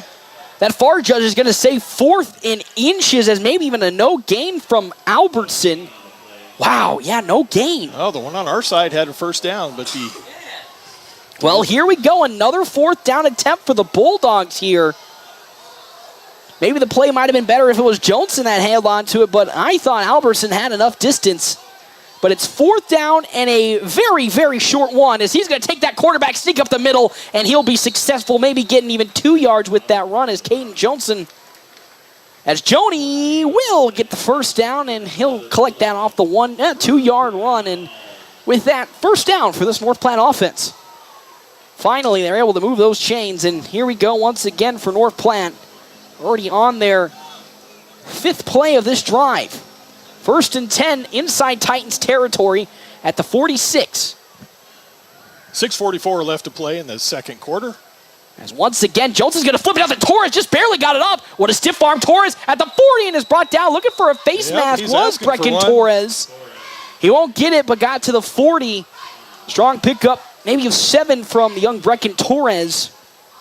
And with that, a short 2nd and 3. And here's the good thing. Every Bulldog runner in this game so far averaging way above 3 yards per carry, closer to 4, maybe 5, which is what you love to see. Just a product of a good running attack and a good up-front attack primarily. As in motion comes Torres. The pitch back out to the far side. Torres, he has some daylight. Going to cut it up the middle and try to get down, but he will at the 29-yard line of Titans territory. A pickup of 10, once again, Brecken Torres. Well, I think that was Eli Broman, because I think 15 Torres. Oh, correction, it was sprung Eli the block on the corner. And that again, it's the way that the Bulldogs utilize such a, I wouldn't say mismatch, but a flexibility in their running attack. You really don't know who's going to get the ball on every possession, which provides even more confusion, not just for us, but for that defense out there. Definitely for me. Definitely. As here we go. 2 wide receivers, Negley and O'Brien to the near side. So we could be seeing something. Zone defense from the side of the Titans as Albertson cuts upfield, breaks through 1 tackle and dives forward. He might get 5, maybe 6. I think they're going to put him up with 6 yards on that run from Xavier Albertson. And the Bulldogs just storming down the field, already on their 8th play right here. I think that was McDougal that tripped him up for the Titans. And if they did, man, Albertson might have gotten some more. So far, these running holes are just getting bigger and bigger to the inside. That has allowed both Johnson as well as Albertson to find some easy land to establish a long bits of runs. As Johnson will get that call from towards the sideline. 2nd down at about 4 for North Platte inside Titans territory. In motion comes Mock. Up the middle, Albertson once again going to power his way, maybe towards the first down. He's going to get it. And I'm going to say, is that 5? They're going to give him about 5 yards. Xavier Albertson, yet again, man, he is having... Again, you look at his stat line, only 2 runs above 10 yards, but they are, at least majority of them, way up above. I think they've got issues with the clock. Well, they had issues last year. They always good thing they're getting that new scoreboard. They're going to say, how about happy congratulations to North Platte getting a new video board and scoreboard. Could use it tonight. I was going to say, that's really good though. You talk about the renovations to Bauer Field for many times. Of course you got the turf field with the interesting kind of black turfish type track facility or track and field running field. And then now, going to have the final scoreboard, the last final touch. Now here we go. 1st and 10 at the 19-yard line of Titans territory. Bulldogs once again in the red zone threatening to score. Johnson under center. He's going to actually keep it himself, I believe, and keep his way forward as Joni gets about 4 yards on that run. And with that, it's going to be 2nd down and 6 for North Platte here inside Titans territory. And now with the clock fixed, Meltzer, what are we looking like here at the time? We're looking like 1:30 left to go here in the first half. Bulldogs looking to score before they get into halftime. As here we go. They've been in the red zone every single possession, but they're first really having their way with this Titans defense. Johnson under center, in motion, I believe comes Torres. Going to hand it up to Albertson. He's going to break through 1 tackle and finally be brought down. I believe the person that was holding on for dear life there, Keenan Flannery, I think, was holding on to dear life to Xavier Albertson's leg. Albertson at least going to pick up maybe 3 yards on it to make it 3rd and 3. Crutch in 3rd and 2. They're going to give him 4 on that carry for Albertson. You think 4-down territory, do you think you just kick the field goal if they get to 4th down? And I was wrong on the time. There's 4:04. Oh, and a flag now is going to be called. I think that's going to be, we're going to have a jump-off sides here from Papillion, La-Vista South. Encroachment, so with that, 1st down. That kind of answers my question then. I was going to say, Jeff, when they're in the red zone like this, do you go for on 4th down or do you kick it with that little time left in this half for the easy points? No, I think there was a scoreboard issue when I looked, and we're looking at 3:40. Okay, looking good now. So now, unfortunately, well, there goes that idea of potentially the going for it, but because it's 1st and 10 at the 8-yard line for the Bulldogs in Titans territory. As now we're going to get underway. Bulldogs threatening to score again, tied 14-14 here. Under 4 minutes left to go before halftime. In motion, Broman. Albertson up the middle, puts his head down, and he'll probably get maybe 2 yards. We'll be lucky if he gets 1, it looks like. So what was a 1st and 10 at the 8-yard line, or 1st and goal, now might be 2nd and goal at the 6. So we wait for the official mark, and yeah. Oh, they're going to say no gain officially. So no gain from Albertson. It looked like he might have gotten 2, but no gain, 2nd down and 8. They've used Albertson 2 or 3 carries in a row here. I think they're ready to pop one to the outside. Wouldn't be shocked. That's how they've gotten a good majority of their touchdowns is Johnson under center in motion. Comes Torres, the pitch out to Torres. Nice blocking. He cuts upfield. He'll dive into the end zone. Waiting for the call. Oh, they're going to say he's marked short. Oh, my good heavens. They're going to say he is about an inch short, maybe even a few centimeters. Brecken Torres almost with his first touchdown, 7-yard pickup as have a timeout on the field. The timeout going to be called on the side of Papillion, La-Vista South. And with that, we'll also take a timeout here. Again, our timeout's brought to you in part by Kevin McGann in the Fortify Agreement. Check out his new location, 621 South Dewey, Suite B. Of course, we'll be back here from Bauer Field live, FM 98.1, AM 1410, and live streaming by Allo on NorthPlattePost.com. Napa know-how. Anderson & Sons Napa, your locally owned Napa dealer. Whether you are needing parts for your vehicle, small engine repair, or are in the market for new lawn equipment, Anderson & Sons has you covered. They will even help you with your yearly service. Get the best for your vehicle and farm equipment with Napa Auto Parts and tools. Filters, cleaners, belts, and brakes. Get the best brands at the best price. Anderson & Sons Napa on the corner of 4th and Cottonwood. Napa know-how. Would you like to end each day of work knowing you've made a positive difference? As a clinical mental health counselor, you can give back. If you are a Nebraska resident and have a bachelor's degree, get started toward this fulfilling career by earning a master's degree in clinical mental health counseling from Chadron State College. For a limited time, CSC has $10,000 internship stipends for successful applicants. To apply, visit csc.edu/counseling. Chadron State College can help you help others. North Platte Post Sports.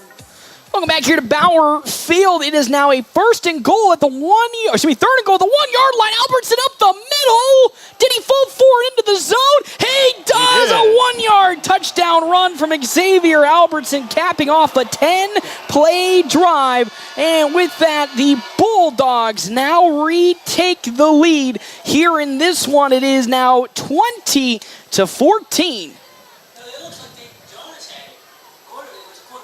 Well, we'll see here as, once again, Borges now up to kick. Bulldogs going for another point, and they'll glove it there. And with that, they take the lead 21-14 on that amazing 10-play drive that started at their own 27-yard line. So what an absolute... What a run and a play it was for the Bulldogs here. 73 yards. They now lead 21-14. Jeff, you talked about it pretty much up throughout here. You know, this offensive line is just having its field day with this defensive line of Papillion, La-Vista South, and the Titans. Oh, they sure are. And that defensive line of the Titans, They're 240, 270, 290. They're big boys, and they're just getting pushed around. There's a 325 senior on their side, Tate Marco. Okay. And I'm telling you, Drake Ferris up front, the senior, man, he is getting some action up front with Tate Marco and moving him aside. And that just boils down to great technique and technical play from this Bulldogs offensive line. And that kind of just helps this team, because this is a majority returning offensive line. And I think for, again, a second-year quarterback in Caden Johnson, and that's really huge, and it's really paying dividends here against Papillion La-Vista South.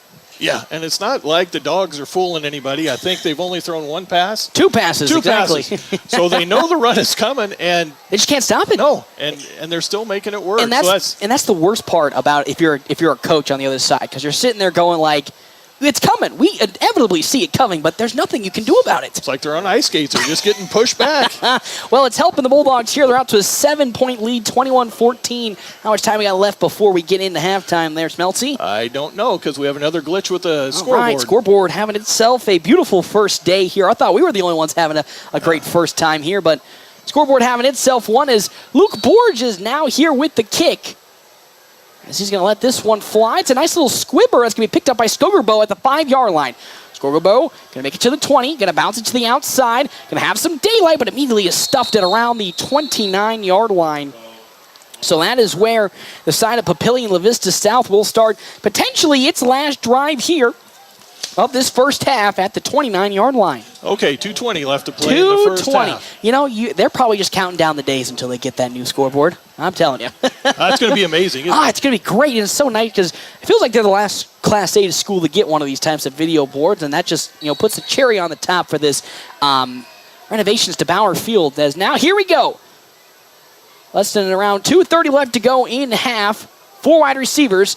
They're going to play action pass up the middle. That's going to be Poppin, who blows through one defender and makes his way to the 50. Oh, maybe the 47-yard line of the Bulldogs.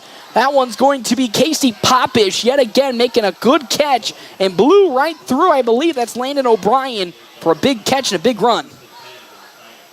Into Bulldog territory now, 1st and 10 for the Titans. Big pickup of 32 on that play from Casey Popish. And now inside Bulldog territory. Schuler rolling to his left, looking. He's going to try to step up into the coverage. Now has some daylight, cuts back upfield, 40, 35, 30. He's going to look like all the way, one man to beat. And he's going to be Jesse Mock. He blows right by him, and it's in for a touchdown. 48-yard touchdown run from Papillion La-Vista South and Sam Schuler on their third play of this drive, and it results in a touchdown. And just like that, we are an extra point away from this being tied.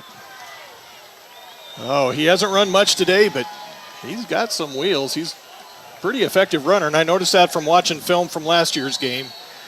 And just yet again, Coach talked about last year, they gave up some really easy plays on, downs they really shouldn't have, and had a really great pass coverage, but unfortunately, the cutback lane from Schuler was just so wide open. He just had to beat Jesse Mock at the 5-yard line. Was able to do so, and now it's a 21-20 game and potentially here to be tied with Christian Campbell up to kick. Campbell has the kick up, and it's through the uprights. It's good, and we are going to be tied here 21-21 as we'll step aside and take a break. We come back. Bulldogs will maybe have another possession to see if they can get something going. Here from Bauer Field, FM 98.1, AM 1410, and live streaming by Allo on NorthPlattePost.com. Great Plains Health Orthopedics in North Platte is ready to serve you with board-certified orthopedic surgeons and a team of medical professionals who specialize in hip, knee, and shoulder joint replacements and revisions, minor to complex hand injuries, sports medicine for both the serious athlete and the weekend warrior, new and innovative operative and non-operative procedures, and work-related injuries. Same-week appointments are available. Call Great Plains Health Orthopedics today. Your health is our mission. Great Plains Health. This week at Gary's, $2.39 a pound of country-style pork ribs, $8.99 boneless beef New York strip steak, only 2 for $3 Minute Maid lemonade drinks, $3.89 for our family ice cream, and all of this and so much more. Gary's Superfoods has 4 locations to better serve you on East 4th in the Westfield Shopping Center in North Platte, McCook, and Broken Bow. We've got what you want, we've got what you need. Your satisfaction is guaranteed. North Platte Post Sports. Welcome back here to Bauer Field. It was a two-play, 78-yard drive for this Papillion La-Vista South squad. Of course, our timeouts brought to you in part by Kevin McGann and the Fortify Group. Also, thank you to our sponsors for today, Sand Hill State Bank, the most committed brand in banking, locations in North Platte, Ogallala, Grant, and many more. Also, CT Computer Services, your IT guy since 2005. A 48-yard touchdown run from Sam Schuler has this game all tied up at 21-21 with 1:10 left to go before halftime. Jeff, it just looked like Bulldogs just got to let the coverage slip a little bit on that last possession. They did. It's tough to. It's just one of those things where it's tough when it's the free plays. That kick is gonna get close to out of bounds, but it went through the end zone. It went through the end zone. Lucky for Campbell is that if it bounces out of bounds on a kickoff, that is a penalty, but just barely made it in. So with 1:10 left to go, the Bulldogs have an opportunity to drive down the field, but with the way this offense is set up, that is quite a tough ask. You know, not really a powerhouse throwing team, so it's all going to be relying on the speed and what they can do to the outside. And it's 150 left. 150, man, their scoreboard. I may have told you wrong. Oh, those scoreboards, man. As here we go, we're going to have under center here, Keaton Johnson with, again, Albertson behind him. Three wide receivers out on the field, two to the near side, one to the far side. We'll see some throwing action maybe from Joni here. In motion comes Broman. Joni's going to hold on to it, and he's going to move it to the right side, but immediately is met for maybe a gain of 2 from Joni. And with that, it's going to be second down and maybe 8 yards for this North Platte squad. Isaiah Givens in there for the tackle for the Titans. Now we're going to have another 3 wide receiver set to the near side, which is going to be Negley and Landon O'Brien. And to the far side, I think it's going to be Brecken Torres with Broman again in that A-slot running back position for this flex bone. Joni steps back. He's going to roll to the near side and throw it on the run, and it's going to be caught by him. Oh, no, slipped through the hands of Max Negley as he was flying to the floor. And with that incomplete pass. 1:13 left to go here in the now first half. 1:13 left. And this is the problem with a team that doesn't throw much. When you're in these situations where you need to throw, they aren't really equipped because Joni is not warmed up or has gotten into a rhythm of throwing. Exactly. Is that pass number 3 on the pass number 3 on the day in this first half? He's 1 for 3 for 14 yards. Of course, when you're moving it the way they were on the ground, you don't need to throw. Of course, but when you're in a clock situation like right now, you got to move those chains. So 3rd down and 8 with 7 seconds left on the play clock here. Joni's going to have to maybe get this off quickly. As in motion comes Broman. The pitch out to Eli Broman. He's got some daylight. He's going to bounce it upfield, but immediately stuffed, and he might have only gotten 1 or 2 yards on that play. And with that, it's going to be 4th down and 5, and a timeout's going to be taken on the side of Papillion La-Vista South. Yep. And again, you know, that's the dangers of throwing the football. You know, again, if Max Negley caught that pass, it's maybe in a whole different conversation, but when you can't really rely on if or if nots. Out on the field, unfortunately didn't catch it, and now it's 4th and 7. What do you do here? Again, you're pinned in your territory deep. It's going to be interesting. They are an aggressive team. Do they go for it, or do you just say, okay, even though our defense is giving up some big plays, we trust them, and we're just going to let them see what they can do? I think that's what you need to do. Field position. Joni's our punter, right, Jonathan? I believe Joni is our punter. We haven't punted yet today, have we? I know. It's interesting to talk about that. We haven't punted today. But it is that does seem like the best decision because you are pinned so deep that, you know, field position is king in the game of football. If you give this Papillion La-Vista South squad, which has shown already today that it can score from wherever on the field, short field position with, you know, around a minute left to go here in this first half. Ooh, that's a scary proposition. You don't want to go into halftime trailing after pretty much being in control of this ballgame all throughout this first half. Right. And I think if you, excuse me, good punch should make them have to drive 60, 70 yards down the field, and I think the Titans only have 1 timeout. They have remaining. 1 timeout. Yep, they use the timeout on that potential touchdown run from Albertson, and so it is going to be a kick. It's going to be a punt from Eli Broman. Okay. Who's going to be out there, and it's going to be Skogerbo who's going to be setting back towards the 35, maybe 30-yard line. Again, that is a scary proposition. Royson Skogerbo already burnt the Bulldogs' defense on Papillion La-Vista South's first play of their offensive possession as a good little high kick from the side of Broman's going to take a nice bounce and bounce again, and now bounce out at around the 31-yard line. Great kick from Eli Broman. Oh, he's going to keep walking and walking. Not that far. He walks to about the 33-yard line of Titans territory. Not that bad of a punt from the side of Eli Broman. No, I think that's the best thing you could do. Kick it down the sideline away from Skogerbo. And just like that, Papillion La-Vista South will now have to start at their own 33-yard line. 53 seconds With left to 53 go. seconds left. Hey, good. Thank you to our sponsors today, Premier Toyota. Premier Toyota, just south of I-80 in North Platte, invites you to stop out and take a test drive here today. Premier Toyota, let's go places.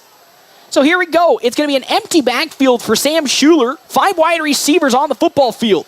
Schuler gets the snap. He's stepping back, looking to pass. Looking, going to roll now to his far side. Still looking, stepping up in the pocket. He's going to try to take off and end towards the sideline and will step out of bounds.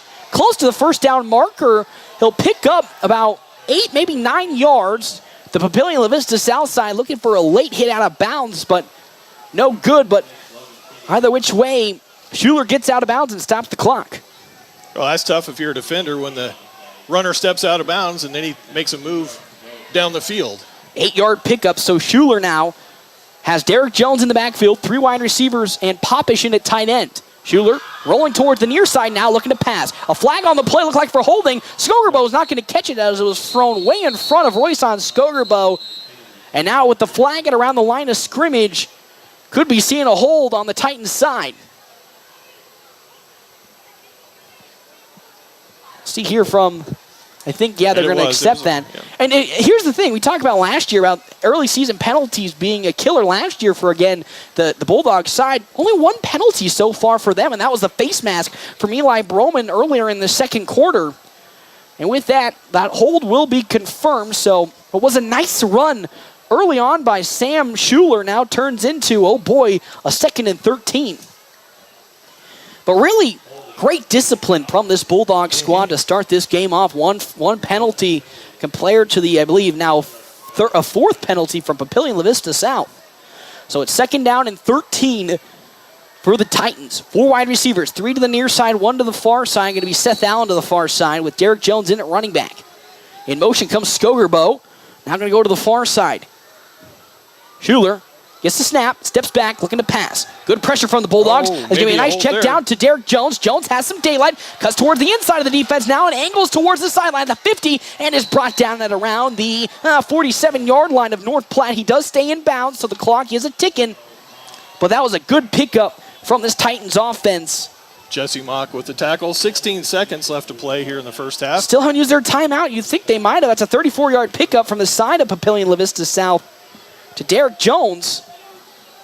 Clock is running. Clock still running. Schuler stepping back, looking to pass, still looking, stepping up in the pocket now, going over the middle of Skogerbo, who drops the football. That's incomplete, and there's now, 4 seconds left to go, 5 seconds left to go here in this first half. I'm quite shocked they haven't used a timeout yet, Papillion La-Vista. And now they're going to use the timeout after Skogerbo dropped the football. Man, that is an interesting, perplexing decision from Papillion La-Vista South. Knowing that they got tackled inside the bounds but decided not to use their timeout, and they lost, almost 10 seconds off that play clock. They did. I don't know if they're trying to set up for a field goal because Skogerbo dropped the ball at about, it would have been a long field goal. Christian Campbell, the senior, does have that type of leg, but still, you can still spike the football. They would have gotten a first down if it would have stopped the clock, and then Skogerbo would have caught that. Again, all hypothetically speaking here. But it's just still a perplexing decision. Now they have 5 seconds, and they have to go for the end zone here. And the Bulldogs will know that, and they'll set it up defensively. So here we go. 5 seconds left to go till halftime. It's a 21-21 ball game. The Bulldogs will not receive the second half kickoff, as it'll be the side of Papillion La-Vista South after the Bulldogs, again, received that first half kickoff. They were looking to score. That was the only time the Bulldogs haven't scored this entire game was on that first drive. So here we go. 2nd down and 10 at the Bulldogs' 47-yard line. 5 seconds left. Schuler looking. He'll step up in the pocket. He's going to have to go to the end zone. Nope, he's going to take off and run with it, and now step out of bounds. Uh-oh. He's going to tackle out of bounds. I believe there on that tackle was going to be Logan Bassard. But it's not going to matter. The coaching staff for Papillion La-Vista, Tim Clevenger, is yelling for that flag. Nothing is going to be called, and we're going to head into halftime with the Bulldogs tied here at Bauer Field, 21-21. And I think a little bit of a blessing that they had they were able to enter this halftime tied because a little bit of some coaching mismanagement, you might have to say, with not calling that timeout easily, could have ended with 3 points for the Titans. But we're here at halftime. Bulldogs tied 21-21, and I really think this game, score-wise, is not reflective of how dominant the Bulldogs were in the first half. Exactly. Time of possession, I don't know if we've tracked that, but Bulldogs have it's a been huge clearly advantage in time of possession. What surprises me, and it's great, one penalty. The entire first half, no turnovers. So you don't expect that to happen in the first game of the season. So got to be pleased with that. Yes, and really, again, it's tough to sit there and be like, you asked those 2 plays where, that 82-yard touchdown throw from Schuler and then that 48-yard touchdown run from Sam Schuler as well. And, the Bulldogs have been up 14 points. Can't really get away with that. But really, besides those 2 plays, this Bulldogs defense has been just smothering the Titans all throughout the play. They really have. So expect for them to come back in the second half, tighten those things up. Yep. Titans, though, do receive the second half kickoff, and we will come back. But it is time for our quick stop halftime show. When we come back, we'll talk a little bit more stats before we get to talk with head coach Shelly Burns, the new volleyball head coach for North Platte. When we come back here, FM 98.1, AM 1410, and live streaming on NorthPlattePost.com. At Grease Monkey in North Platte, they strive to make your experience enjoyable and your service quick. They perform a 16-point inspection with each full-service oil change, and they vacuum your interior and wash your exterior windows. Grease Monkey is your one-stop shop for all oil changes and more. They value your time. Their service technicians are trained to ensure they get the job done right the first time. Come check them out at 321 South Jeffers Street and see how well their family-run business services your vehicle. Come on in, we'll roll up our sleeves. There's a lot of work to do. Kevin and Greg at Select Abbey Carpet and Tile have over 30 years combined experience in the flooring business, and they offer top-notch customer service. Select Abbey Carpet and Tile handles bids, estimates, and installing. If you want the job done right, we're ready for you. You'll love the ending when you start at Select Abbey Carpet and Tile, 501 East Francis, North Platte.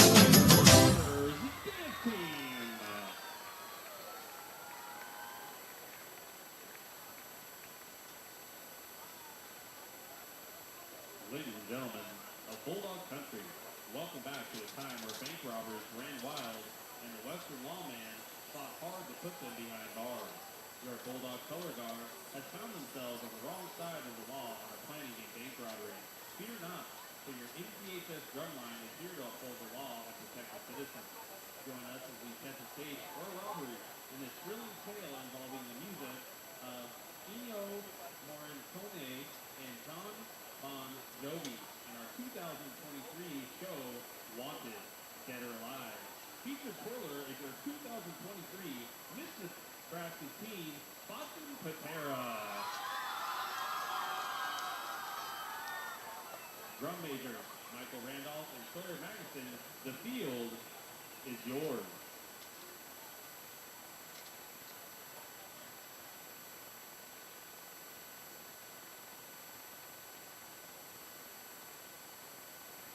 I am joined by very special guests. The first time you'll be seeing and hearing, and it really actually and seeing, out on the volleyball court, head coach Shelly Burns here. First off, I want to start, does it feel like finally volleyball is here? Because it's felt like for months on months, it's like right at our doorstep. But now it's like, man, it's really there. We're like we're there. We're right then and there. Yes, we are. It came in fast and furious. So we've been, working with the girls through the summer, so we've seen a lot of each other. And as soon as we started the official practice date, we've already been kind of going with them, in the weight room and sand volleyball stuff. So, yeah, it came in and it's coming fast right now. I know. I really can't believe it because it felt like yesterday we all went to bed and nope, here we go. The volleyball season is upon us. And it seems like it's been a very busy offseason, for this team. Of course, first time that you'll be here for coaching this roster. It kind of felt like, finally starting to set in and get accustomed with not only North Platte in terms of the high school here at the Bulldogs, of course, you've coached with St. Patrick's for some time, but you're finally starting to get settled in and more relaxed into a routine here at the high school? Yes, it's good to get to finally put some names and faces together. We didn't see all of the kids in the summer, but that was my thing back in April and May. I had this whole list of kids, and I just couldn't put faces with them, with all the names. I knew a lot of the girls. I knew of some of the girls, and then some I had no idea. So it's been nice to put names and faces together, and what a great bunch of kids. Just really positive group of kids, and they're working hard and really buying into what we're trying to throw at them. And that's really been the big overarching, if you had a word you could place on this team from last year coming into this year as well, they're such a hard working group of kids. Even though last year's record may not have been reflective of the effort, you knew every single day they came in, no matter what record they were going to put their best foot forward and fight to the very end. Yeah, absolutely. I got to watch them a little bit last year. I had hung up my coaching whistle after being 3 years at Ogallala and thought I was done, and I was officiating. Well, I hung up the officiating whistle and back to coaching. I guess I'm not done. But what a great opportunity to come in, and with such a positive group that just is really looking for that positive culture. They want to learn volleyball. They are just a hardworking bunch. You can never question the effort they're giving us every day in the gym. And that's what we just love to hear, because the systems and the technique will come. That's something that you can teach. It's tough to teach hard work. So the fact that that's already in place and you can see it on the court, that already takes one huge kind of relief effort off of you. So you don't really got to focus on, how am I going to push the team even harder? You already know that you can push them as hard as you can, and they're going to keep, soaking in all of those teachings. Right. And a thing that we've been working on, we did get a couple camps in, and so I did get to see them playing, but we got to teach these kids how to win. It's there, and then they kind of back off, and it's just they don't know how to finish and get up over that hump because they're talented enough. We have athletes. We have multi-sport athletes. We don't have a lot of height, but we have a lot of hardworking kids that play defense, and they play with a lot of heart. And we got to get them over that hump and find that way to win, because it's there. We just got to find that. And that's always the toughest part. That last step is always the toughest part. And there's no real solution or answer to that question. It really is just, how well can this team not only receive the blows of coming off of a loss, maybe a couple losses, how are they going to bounce back, but also what do they take away from those types of wins where, they come out and everything starts to come in and fire on all cylinders. Right. We're really trying to work on resiliency right now in practice.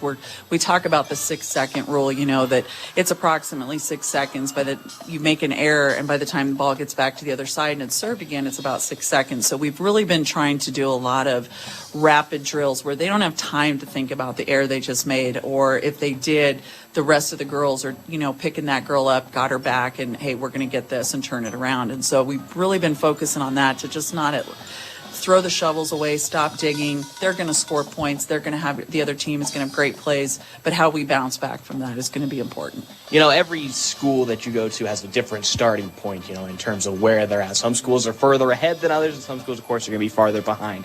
Does it seem like you have a set plan for the first couple of weeks you come in, or really does it change, I would say, variantly about which school you go to and where they are, but do you really have a set designated, okay, here's how I'm going to start each and every step of this rebuild? Well, not rebuild, but every step of this new process, or does it change again every time? It changes every year wherever you're at. 17 years at St. Pat's, every year was a different start for me, because maybe I had a group of seniors coming in that had been starters since their freshman or sophomore year, so we were at a different starting point then. I've went into a program where we had some really strong sophomores and juniors, so we could start a little ahead of where we normally would, or we come into a program that we're rebuilding and just trying to regroup and start a new chapter, a clean slate for everybody. We're really starting back at the beginning right now. And you talked about, and this is the same thing as last year, the height wasn't really the strongest suit for this team. They do have a lot of, the speed is something that you can see out on that court there. So how do you go about coaching and putting in a system that takes, because sometimes height is some of the biggest blessings here for volleyball. If you got some height, you're going to have yourself a really good upfront defensive situation. So how do you create a scheme and a system that takes advantage of the fact that maybe you don't have that much height, but your speed is what could kill the other opponents? You definitely have to coach to the talent that you have. You can't, as a coach, well, this is how I've coached and this is what I've always done, because you're going to have different groups of kids. And I've been walking through the hallways of the high school looking for girls that are tall and like, why are you not out for volleyball? Because you can't coach height. But what we're going to have with that is I think our hard work and effort and the resiliency that we're looking for is going to help. We're going to try to keep the ball alive long enough for the other team to make a mistake first. That's kind of, we got to coach. We as coaches have to coach to what we have, and we have a lot of athletes, and right now we have a lot of kids that want to learn volleyball, and so that's a plus for us. It always is a plus, and of course, game time is here upon us. I can't believe it. Everybody has a set type of idea of what they want to take away from the very first game. Most coaches say the first week to 2 weeks really doesn't matter in terms of record-wise. It's about what can we build upon every single day. Is that how you're taking this first couple of games? As don't really start looking at the record, but just being like, how can we build from that game onto next practice and just keep taking those steps forward? That's so true, because as a coach, I've had a lot of really good years with great kids and programs, and this year we're going to need to celebrate the small wins, the things that maybe people don't see in the newspaper that comes after North Platte High School. We're just going to we could surprise some people, we could surprise ourselves, but we are going to take it game by game. Obviously, you have to.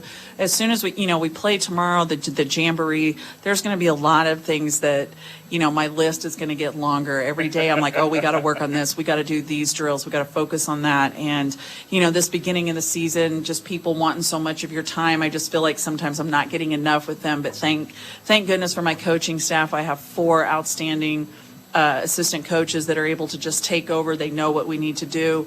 I'm very fortunate. I think a good coach surrounds themselves with even better coaches, and I've been fortunate enough to do that. I've got some really great coaches that are helping us right now. Well, that's what you just love to hear. And also, again, there's so many things you can take away from practice, but the game tape is the ultimate, sayer of things that maybe you just, I would say forget about, but you're like, oh, maybe we need to push that maybe a little bit more. It looked good in practice, but maybe we need to focus a little bit more on that. Yeah, we get, my husband's one always questions me. We'll have a game and he'll, we've missed 7 serves and he's like, do you guys even practice serving? We practice, there's a lot of things we practice, and then we get into the game and it's just, they're high school girls. We're up here, we're down here. You never know what team you're going to get off the bus, and that comes back to consistency that we're looking for. We want to be the same team that's working harder. We come firing out of the gates every game, and we work hard until we walk off that court. And so, but with high school girls, again, put your seatbelt on. It can be a roller coaster ride. It will be a roller coaster. That first game will, of course, be a roller coaster. So it's all about how you end. Everyone talks about, it's never about the beginning. It's how the season comes to an end. Yeah, it all depends on what other teams are coming back with every year. I don't know. A lot of these teams are new for me to be coaching against, so I know what we have and I know what we can do, and I see the potential. But yeah, it all depends on what other teams are coming out with, and ultimately you want to be playing your best ball at the end of the season. I would like to thank head coach Shelly Byrne for stopping on by and having to talk to us. Before the start of the volleyball season, we will have more of the Quick Stop halftime show when we come back here to Bauer Field. Your health is nothing to fool with. That's why when supplies are important, you should trust no one but the best. Great Plains Home Care Equipment features full home care outfits. All of the items you or your loved one will need for rehabilitation, including oxygen and respiratory equipment, whether it's for staying at home or for moving around. Great Plains Home Care Equipment, 600 East Francis Street, Suite 6 in North Platte. Your health is our mission. Great Plains Health. North Platte Post Sports. Welcome back, everybody, here to Bauer Field. We are currently tied 21-21 as we're still here at halftime. Quick Stop halftime show. 27 locations open 24 hours a day. Quick Stop always open right around the corner. Jeff, let's get into some halftime stats starting on the side of the North Platte High School Bulldogs. 227 rushing yards already. Can you believe that here in the first half? 227 on the ground. That's what you like to see. It's Bulldog football all the way, led by Caden Johnson with 105 total yards, followed up by Xavier Albertson with 74. Eli Broman would have had more on his clock, but again, the lone penalty of this ball game for the Bulldogs came on a hold, and that was it. That was the lone penalty for North Platte in the first half. That's something you rarely see at the start of a football season. Yeah, first game of the year, you expect to have bunch of procedural type penalties, offsides procedures. Haven't seen that. Seen that. We've seen the lone formation error on the side of Papillion, La-Vista South, but other than that, few holds by Papillion La-Vista South, but that's it. That's all we've gotten. Some clean football. That's what you love to see. Of course, Caden Johnson 1 for 3 through the air for 14 yards. That lone 14-yard reception going the way of Landon O'Brien. And that's it on the front side of the passing attack. But with the way the Bulldogs have been just plowing, and I mean absolutely plowing through this Titans defense, doesn't shock you they've only thrown it 3 times. No. When you're running up the middle for 70-some yards with Albertson and your quarterback has over 100. Oh, yeah. Why change it? No, going to the outside, and then your other back's breaking it to the outside as well. So they're running up the middle. They're running to the outside. They're running with the quarterback. Don't change a thing. Well, now here's the funny part. 37 rushing yards for the side of Papillion La-Vista South. Only 37 on their side. But they do have on the side of Sam Schuler. I messed up my sum. Oh, no. This is what happens when you mess up formulas here. I messed up my formulas, people. That's the one disappointing thing that I hate sometimes about. Yeah, Schuler had the big run. Over 40. He's got that 42-yard run, which is basically the lone run that they had. That's distance. So now it's up to 79 total rushing yards. But then, how about a total of 184 passing yards through the air? He's only had one incompletion. Sam Schuler has. Other than that, it's basically been the Royson Skogerbo show. That 82-yard touchdown reception. Really, and he's got 102 total yards. But really, that's the lone big play. There's only been 2 big plays all on the side of Papillion La-Vista South. The 42-yard touchdown run and then the 82-yard touchdown pass. And that's been it. Yeah. That's been it. 2 big plays. First play of the game was a play action, and the defensive back turned his head, and Skogerbo went past him. And then the quarterback run where the receivers ran deep routes and took the defensive backs with them. Schuler avoided the pressure, turned upfield. There's nobody there to get him, and now, the real question coming out of this halftime is how's the Bulldogs going to react? Because last year, in their first game at halftime, really came out flat. Looking to see if they'll turn that around. We'll step aside and take a quick break. We come back here, second half coverage. FM 98.1 and AM 1410 and live streaming via Allo here on NorthPlattePost.com. Time show. Second half action is next on FM 98.1. It's football and volleyball season, and it's time to enjoy it while eating the best pizza and wings at Dave's Place. Dave's Place is your fall sports headquarters with the biggest games on the TVs, the freshest pizza, and all new drink specials, including, you guessed it, the Whoop Whoop Dave's Place on East 4th Street in North Platte. Dine in, carry out, DoorDash, or online at davesplacenp.com. Beginning September 10th, Dave's Place will open Sundays at 11 o'clock. Whoop Whoop!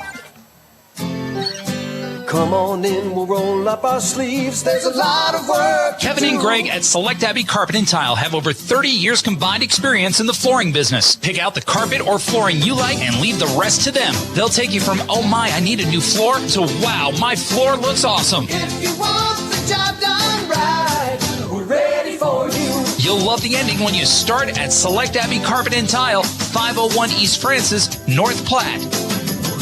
North Platte Post Sports. Welcome back, everybody, here to Bauer Field. North Platte currently tied with Papillion La-Vista South. 21-21. Papillion La-Vista South will receive the second half kickoff here today in this start of the third quarter. As here it is, Luke Borges set to kick it off. Royston Skogerbo deep, as well as Mark Garza for the side of the Titans, as it's going to be received by Garza at around the 2-yard line to the far side with it. Now he goes to the far side around that 21, and he'll get to about the 23-yard line. So that is where Papillion La-Vista South will start their first drive out of halftime. Here again, as we talked about, North Platte's done a pretty good job defensively, only giving up those 2 big plays, and besides that, that's been the real problem for this Bulldog defense. I think that was sophomore Kirk Wilson over there on the kick coverage. Pulled up with that tackle. So again, you love to see the young guys on kick coverage making some big plays. As here we go, Papillion La-Vista South starting at their own about 22-yard line. In motion comes Skogerbo. Going to hand it off to Jones up the middle, though. Has some room, but immediately stuffed at the scrimmage almost. I believe that's Xavier Albertson who bursted up the middle. And they'll say that Derek Jones got at least 1 yard on that carry. So it's second down and 9. 1-yard carry, but Albertson blew that play up from the get-go. Oh, he's like he shot out of a cannon. He had that read beautifully. 3 wide receivers to the far side, 1 to the near side. Papillion at tight end to the left. As Schuler steps back looking to pass. He pumps. He's going to go down the far side to Seth Allen. Up in the air. He's going to overthrow Seth Allen. Great coverage from Jesse Mock. No pass interference call, and with that, the second incomplete pass of the day for Sam Schuler. And with that, it's 3rd down and 9 yards for this Papillion La-Vista South squad. Play action pass and great coverage by Mock. He stayed with him step for step. Ball was a little overthrown, but great coverage. As here we go, 3rd down and 9. Have some motion now as to the near side comes Ty Jelinek, and Skogerbo goes to the far side. Still 4 wide receivers on the field, 2 to the far side, 2 to the near side. Schuler steps back, looking to pass. He's still looking, going to throw it far up over to Jelinek. He could get you with one hand. That's incomplete. And with that, we're going to 4th down here to start this opening second half. Great defense from the Bulldogs. Just what the Dogs needed. 3 and out. That's exactly what they needed coming out of halftime. You know, we talked about last year how this Dog squad unfortunately got off to a sluggish start coming out of half. This time it's Papillion La-Vista South coming sluggish out of half, and exactly what the doctor ordered for this Bulldog squad. And here we go. Up to punt now, I believe is going to be Zach Stevenson for the side of the Titans. Deep to return for North Platte, Eli Broman. The kick is up. It's a wobbler, and it's going to go way back. Picked up. Oh, go through the hands. Oh, it's on the floor. Oh, but good heavens, the Bulldogs are able to pick it up. Landon O'Brien was the man back to return for North Platte. Caden Jonason, Johnny on the spot right there to and make now, the recovery. O'Brien slow, and he's limping off the field. I think he has a cramp. Calling for time. He's holding on to, it looked like he was holding on to his leg, but now making his way to the sideline. But as you said, Joni able to pick the football up, and whew, that was a scary situation, but the Bulldogs now start in perfect field position at the 49-yard line.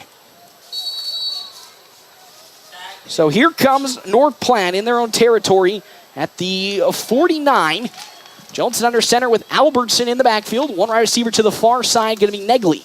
In motion, Brecken Torres. Up the middle goes Albertson. He's got some daylight. Pushes. Oh, no, the football's out on the floor. Juggled around and picked up by Ashton Blakeman of Papillion La-Vista South. And we talked about it going into halftime. No turnovers for the Bulldogs. And just like that, after a really good run from Xavier Albertson, he fumbles the football.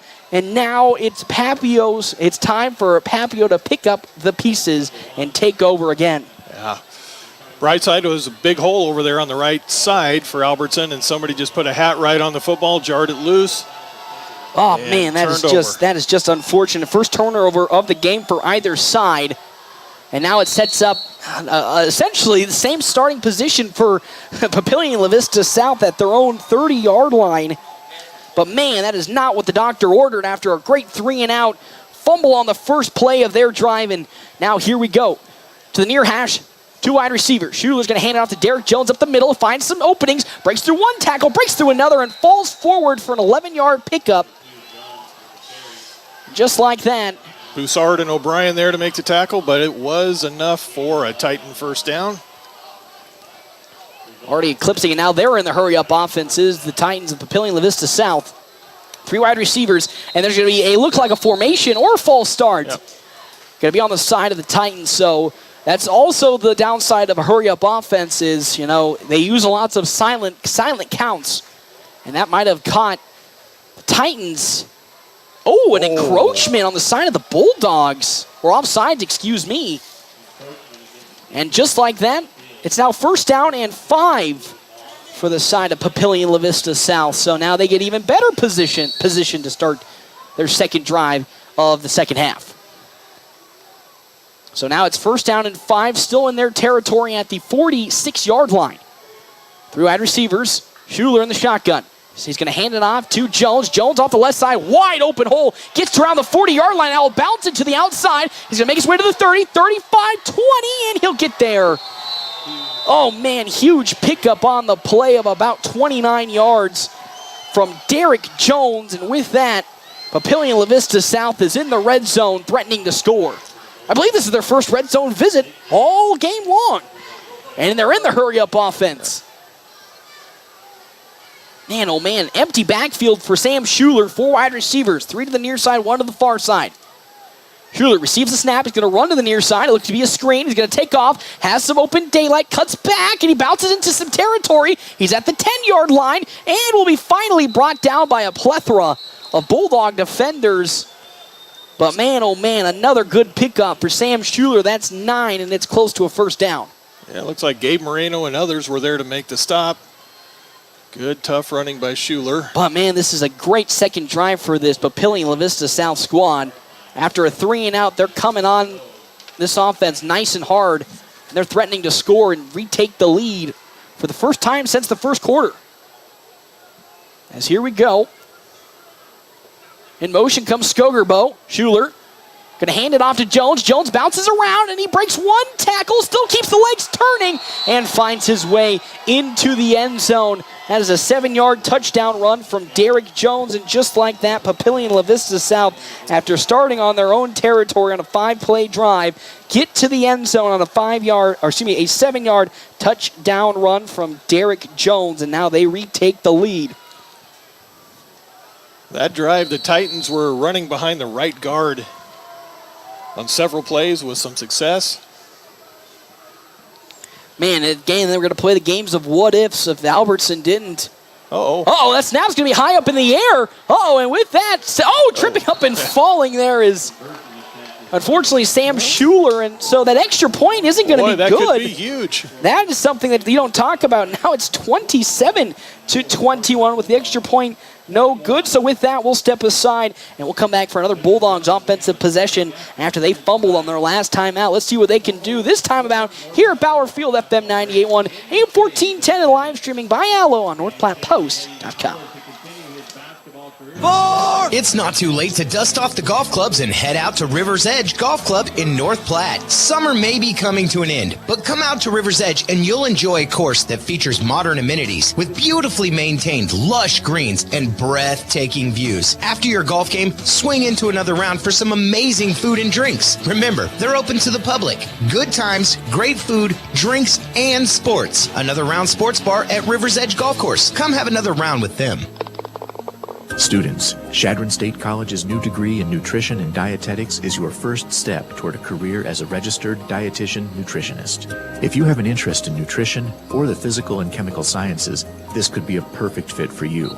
Nutrition and dietetics is a rewarding health profession focused on food, nutritional support, and health improvement.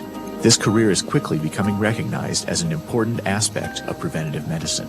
Learn more today at csc.edu. North Platte Post Sports.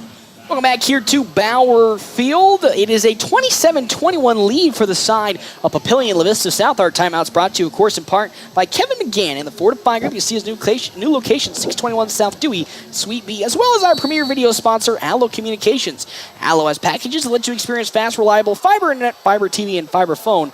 Online, allofiber.com. Talked about how that extra point miss from the side of Papillion La-Vista South might be a huge one, Mr. Jeff Smeltzer. It could come back to haunt them. Let's hope so. Well, let's hope so. As deep to return again, Brecken Torres and Eli Broman.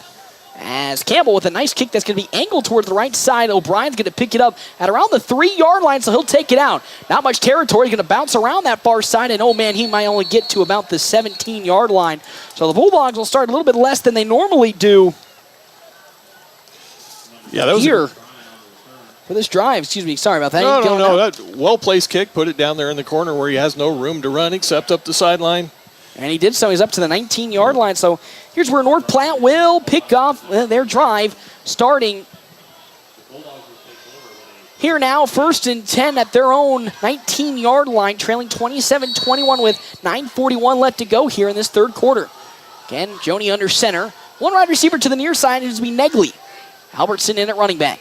Going to hand it off to Albertson after that fumble. He's going to drive his way forward, and he'll fall down close to the first down marker, maybe a pickup of 6. But I think that's huge that they went right back to Xavier Albertson, even though he fumbled on that last possession. And now he's going to come out with an injury, yeah. So now Alonzo Torres will come in holding on to his calf. It looks like, a couple of players getting, some work on their calves. Again, cramping up, with this intense heat out here. Yeah. 2 hands on the football that time. He was not. He's not going to let that one fumble. As Joni's going to pitch it out. Here comes Eli Broman, cutting upfield, breaks through one tackle, but he gets tackled from behind. Close to the first down. That's going to be Casey Popish with the tackle, and they're going to say he got enough for the first down from Eli Broman, a pickup of 3. Again, Broman here today in the rushing yards. Only 30 yards, but he did have that touchdown run that was called back on a hold, so it could have been much more. But here we go once again. Good to know that Albertson injury not too serious, just a cramp, as he looks to be ready to get back in there he's on got the next helmet possession. Back on. Negley as well as, I believe, O'Brien to the near side. That's Broman in the tight end position. As Joni's under center. Alonzo Torres in at running back. Going to hand it off to Torres. He has some daylight, stumbling around, but keeps his footing and falls down to around the 40-yard line, close to the first down marker, and they're going to say he'll pick up 11 and a first down for Alonzo Torres. It's now his 11th. Great job running behind his pads. He kept his pad level low. Got that first down. Even though he was stumbling about, he was able to keep his balance. It's 1st and 10 now at the 40-yard line of the Bulldogs. As back in now comes Xavier Albertson following his cramp. So Albertson in behind Joni. Mock and Torres are the A-backs in this flexbone offense. Negley to the near side. In motion comes Brecken Torres. Joni's going to keep it. He's going to bounce it around, cut back upfield. Some good change of direction on the side of Caden Johnson, and he'll pick up probably 4 yards on that run, and with that, it'll be 2nd and 6 with a little bit of some extracurricular activity towards the end of that play.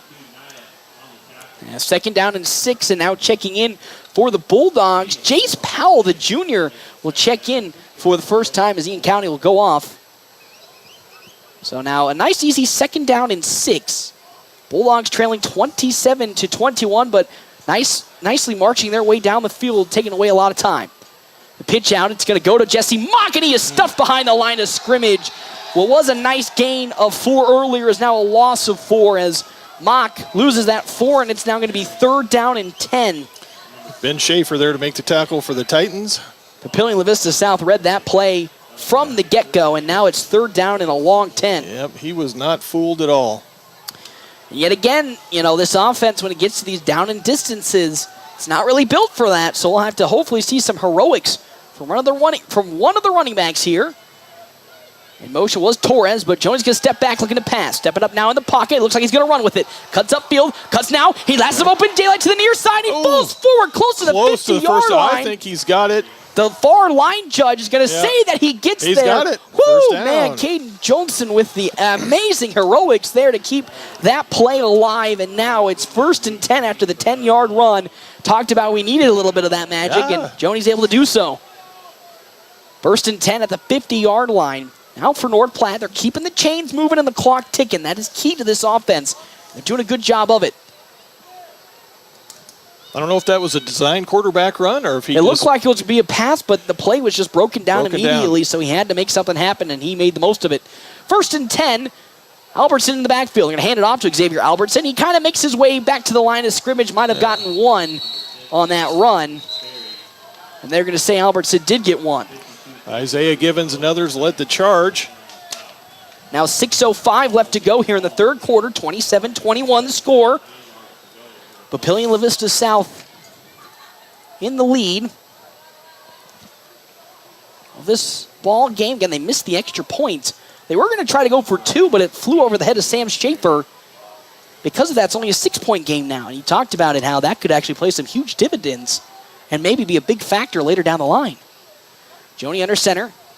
Motion was Broman. Going to pitch it out to Torres. Oh, the ball once more on the floor. That time, not the best pitch from Caden Johnson. And with that, another great opportunity where it was 2nd down and about 7. Now it's going to go back on the loss of 4 yet again in 3rd down and long. So once again, some heroics for this Bulldog squad going to need to be done on a 3rd down and 12.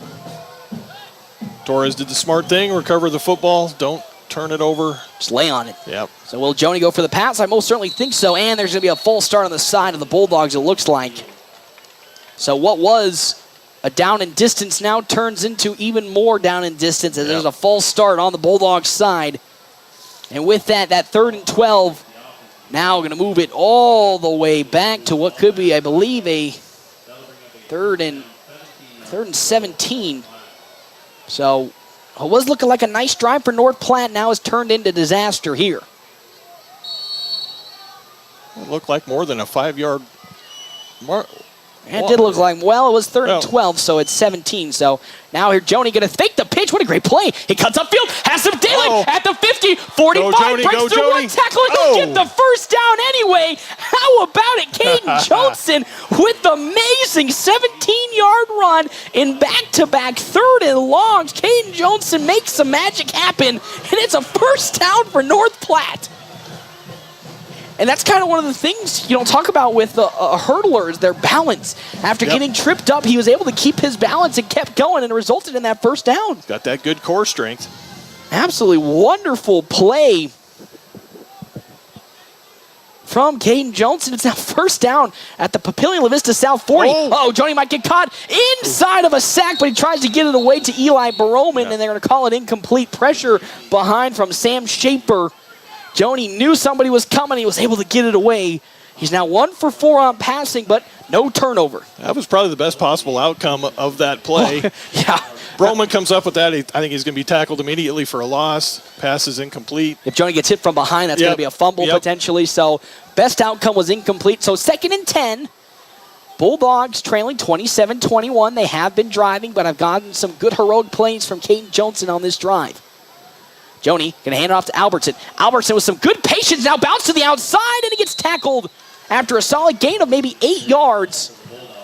And we're looking at maybe a 3rd down and 2 from North Platte. Good patience from Xavier Albertson to let the blocks get set up and find that hole. Good blocking along the left side of the line. Now, I think this is the biggest 3rd and 2 already of this series, of this game, because with the way Papillion La-Vista South has been driving, the Bulldogs kind of need to score here and keep the Titans on their back feet. 3rd down and about 2 yards. Johnson under center. He's going to step back. He's going to keep it. Oh, he was stuffed at the line of scrimmage and is brought down by Tate Marco. He was tripped up immediately, I think, by Ashton Blakeman coming up on a safety blitz, and now he might be seeing the punt unit come on for the Bulldogs for the 2nd time today. But it's 4th and 4 following the 2-yard loss. And the Bulldogs are going to go for it here. It's like Mock and Nagley came in. Bryant, so 3 wide receivers, 2 to the near side, 1 to the far side. Jesse Mock to the far side, Nagley as well as O'Brien to the near side. 13 seconds left on the play clock. Joni under center, steps back, he's looking to pass, rolling, he's going to go down the field, wide open is O'Brien, he gets there, and he can't catch the football, looking for pass interference, no call on the play, and with that, a turnover on downs. O'Brien was wide open, he blew past his defender, Keith Hamby, but Hamby got there just before the ball did and broke it on up, and with that, a turnover on downs for the side of North Platte High School. Yeah, Jonason's pass hung up just a little bit. O'Brien couldn't make the catch, and it is a turnover on downs. 1st and 10, 3:17 left to play here in the 3rd quarter. So Papillion La-Vista South now takes over at their own 34-yard line. Sam Schuler in shotgun once again, 4 wide receivers on the field. Derek Jones now in motion to the left side of Schuler. Gets the snap, steps back, is going to throw it, almost intercepted, but picked up on the far side. I believe the first person to pick that up is going to be Trayvon Johnson. Actually, correction, that's going to be Jordan Harris seeing his first action today. I think that was Jesse Mock wrapping up for the tackle for only a short gain. So Harris picks up the catch for 2 yards on the quick, almost intercepted pass. We have to highlight that one. Almost intercepted. Forgot who the man in coverage that almost picked it off, but he was mighty close. And with that, though, 2nd down and 2. Still in that shotgun formation, Skogerbo in motion towards the near side now. The Titans ran a lot of screens last year. We haven't seen that many today. Sure. And here we Stepping go. Back, and there's that screen. Right on cue. He just said it as Derek Jones breaks through 1 tackle, get the first down, and then some more at the 50. Breaks through another tackle at the 45, 40, 35, and is finally tackled out of bounds at around the 31-yard line. You just had to speak it into existence there at the Castor curse. There, Jeff Smeltzer is there as a Bulldog down on the near sideline. In a lot of pain. It looks like it is going to be a big old cramp. I believe that's going to be Jace Powell, who is picked up with that cramp, but another, another pass completion for Schuler, and that's going to go for a massive, massive 35-yard gain. to Derek Jones. Yeah, like Coach mentioned in the pregame, if you're not being blocked, there's probably a reason for it. Retrace your steps and find the running back. That was Jones who caught that out of the backfield. He did make some good break tackle attempts there. As now going to hand it back up the middle to the first time. It's going to get this carry, Ben Schaefer, and Schaefer's going to barrel his way forward to about the 20-yard line. He'll pick up that first down on the 11-yard run from Ben Schaefer. And with that, first down after the 11-yard pickup, and Papillion La-Vista South is driving. Schuler. Now going to hand it off again to Schaefer. He tries to break through one tackle, but a swarm of blue finds him finally after the pickup of maybe 4. And again, like the previous drive, they're running off the right guard, right tackle. Finding some success there off that right side of the line. It's now 2nd down and 5 for Papillion La-Vista South. Yeah, as Jones checks back in. So it's going to be Seth out. Excuse me, it's going to be Seth Allen to the near side. Skogerbo to his right. To the far side, I think it's going to be Seth Connor. In motion, Skogerbo. They're going to hand it off to Derek Jones. Off the left side now. He's going to roll his way forward close to the first down marker, and they're going to give him that 5-yard run. And with that, another first down for Papillion La-Vista South. They're threatening to score, driving on this Bulldog offense. Under a minute 30 left to play here in the third quarter. Currently a 27-21 ball game. Papillion La-Vista South in the lead. There's 6 play this drive. The pitch out to Jones to the near side. Has some daylight. Trying to push through 2 defenders. He does so and finds his way in for the touchdown on that run. 11-yard pickup for Derek Jones and another touchdown for Papillion La-Vista South. 11-yard TD run. And now the Bulldogs are really in a precarious situation as they are looking to find some sort of answer here now, trailing at the moment 33-21. As now it looks like we're just going to go back to a normal kicking setup after the missed 2-point conversion last time for Papillion La-Vista South. As here comes Christian Campbell up to kick. As the kick will now go up. And it's right down the middle, good. It's now 34-21. Again, coming out of halftime, Papillion La-Vista South on quite a roll right now, up almost 2 scores. Again, 34-21 here in the third quarter. We'll step aside and take a break. We come back. The Bulldogs will have another opportunity. This time they do need to score. When we come back here, FM 98.1, AM 1410, and as always, a live streaming NorthPlattePost.com, provided by Allo Communications. Join Premier Toyota in North Platte for the Toyota Test Drive Tour event, August 14th through the 21st. During this exclusive event, you'll have the opportunity to drive some of the newest models in Toyota's lineup. They will have the all-new Sequoia, all-new Crown, all-new Prius, all-new Grand Highlander, and the family favorite Sienna, all available to test drive during the week. Don't miss out on this great opportunity to experience what's new in Toyota. Family first. My dad used to tell us that all the time. But family first wasn't just something he'd say to us. It was how he lived every day of his life. And it's how I try to live mine too. At Shelter Insurance, our agents are dedicated to helping provide personalized auto, home, and life protection that puts your family first. Find me, Brent Rogo, at 502 East Francis. North Platte Post Sports. Welcome back here to Bauer Field. It's currently a 34-21 ball game with 1:13 left to go here in the third quarter. North Platte, again, coming out of halftime a little flat, just like they did last year against Papillion La-Vista South. You know, Jeff, what's some of the things that need to happen for this team to turn it around offensively? Need to score on this possession, and we need to stop. And it's just as simple as that. You know, a man of a few words, but it speaks the truth of what needs to be done.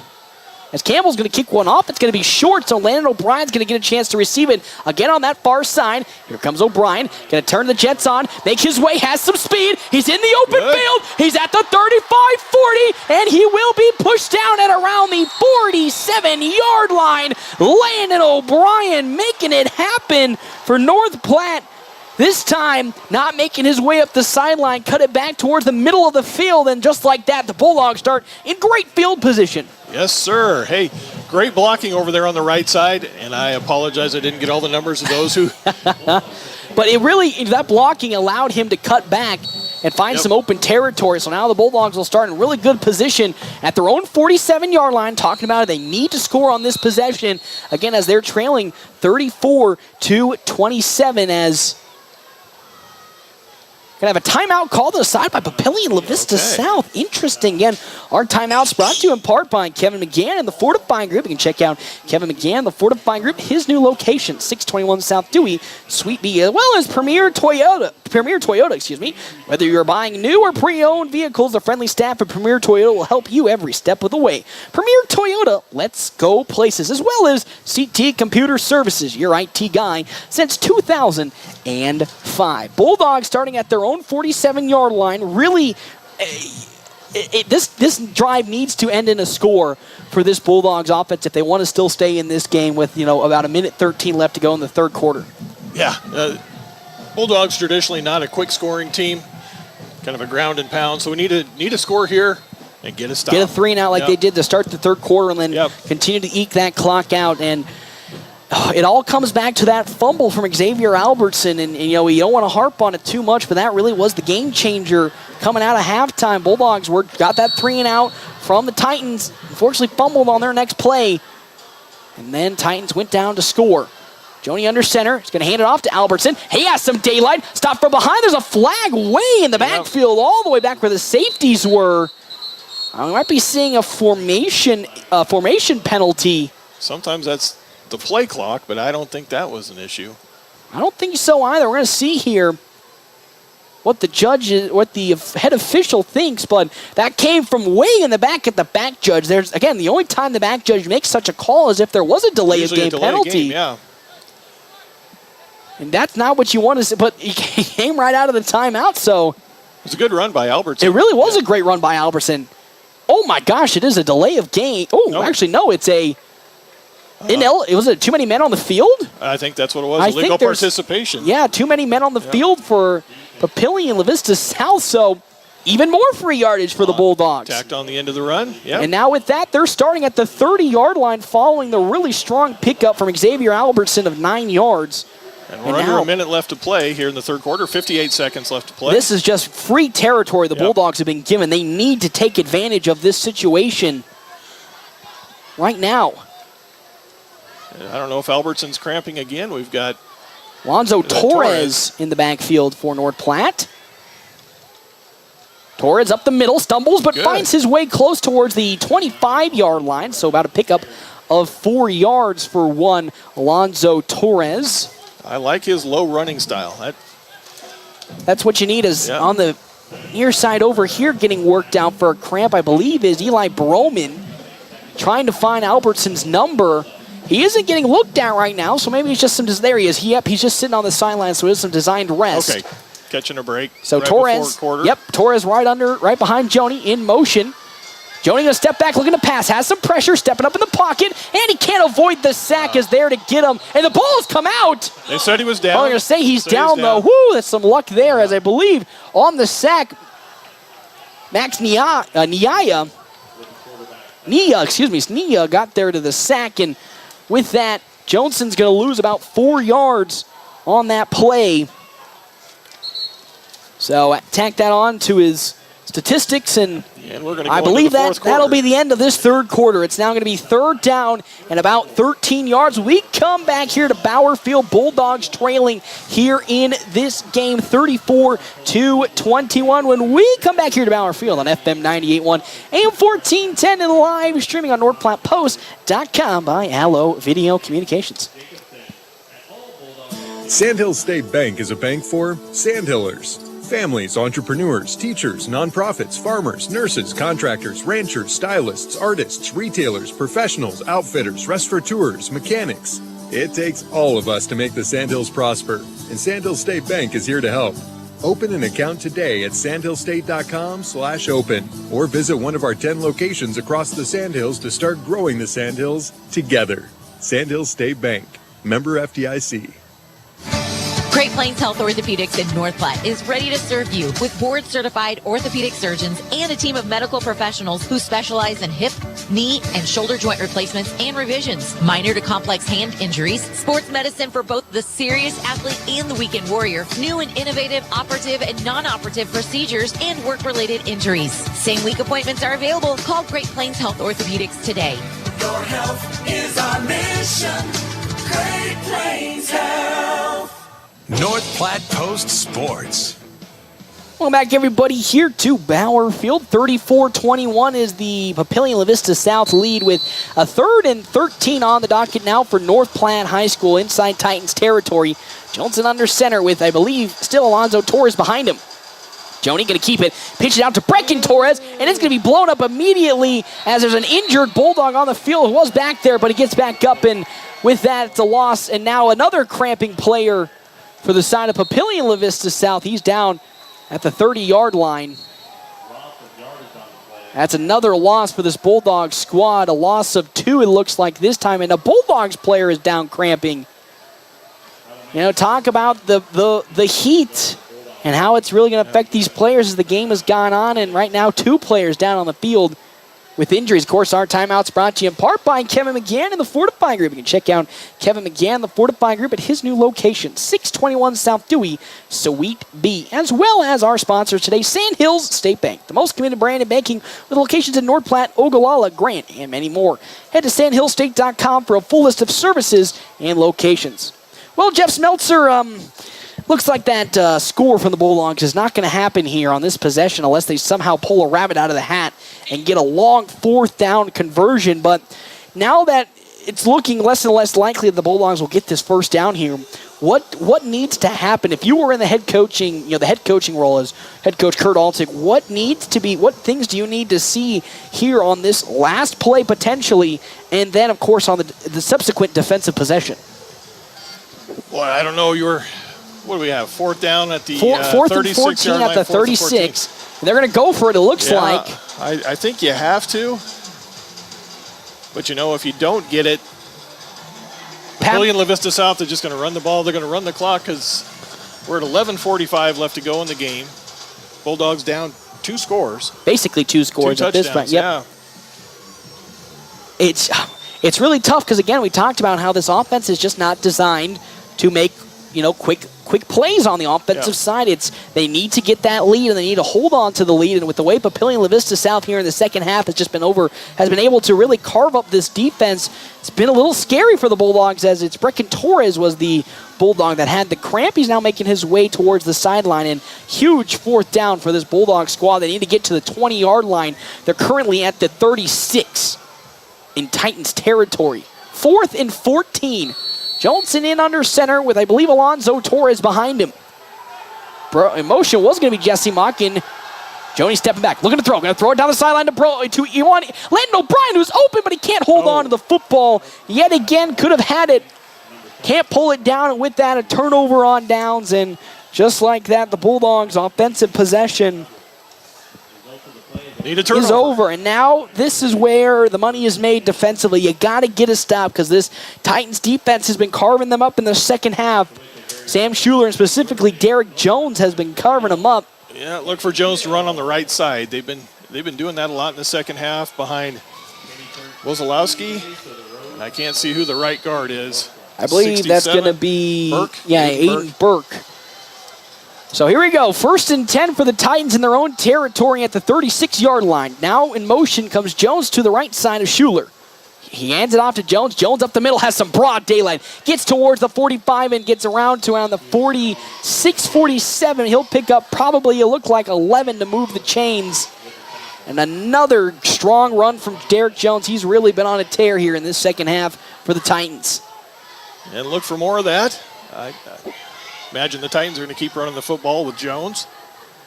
And it seems like now the complete opposite has happened. The Bulldogs were absolutely manhandling Papillion La-Vista South up front in the first half. And here in the second half, really having some troubles and some big holes opening up. Yeah, it's a big offensive line. Titans have some sizable boys up there. Schuler hands it off to Jones up the middle. He stops at the line of scrimmage but breaks free. He's crossed the 50-yard line and gets close to the 45 of the Bulldogs. Maybe get to about the 46-yard line. So a strong pickup there from 8 yards for Derek Jones. And yet again, it's second and short for this Titans offense. Yeah. And it's tough. I don't want to cut you up there, but it's tough to figure out, how do you stop a running attack that's just creating so many open holes? Because right now the Bulldogs have yet to find an answer to it. 13 on the play clock. Schuler makes some adjustments at the line. Now, the Titans really spread you out. They done a good job of that as Jones up the middle will push his way forward for at least a 2-yard pickup. And they'll say he got exactly 2 for the first down, and that's what you talked about. You can't angle the corners inwards because Papillion La-Vista South is spreading them out, so you're really relying on your linebackers and that second line of defense to make some plays, and so far it's been Derek Jones has been making the better plays. Yeah, the Dogs only have 6 or 7 in the box just because they have to spread out to cover the 3 receivers. And with the way that Skogerbo has opened up the top end of this defense or this offense, has allowed even more pressure to be put on this interior and linebacking core. Is Schuler going to do it on the screen over to Popish, who drops it out of his hands. As Casey Popish had an opening but couldn't hold on to it. Now it's 2nd down and 10 for the side of Papillion La-Vista South. Yeah, I wondered when they split out the big tight end 41 Feeney.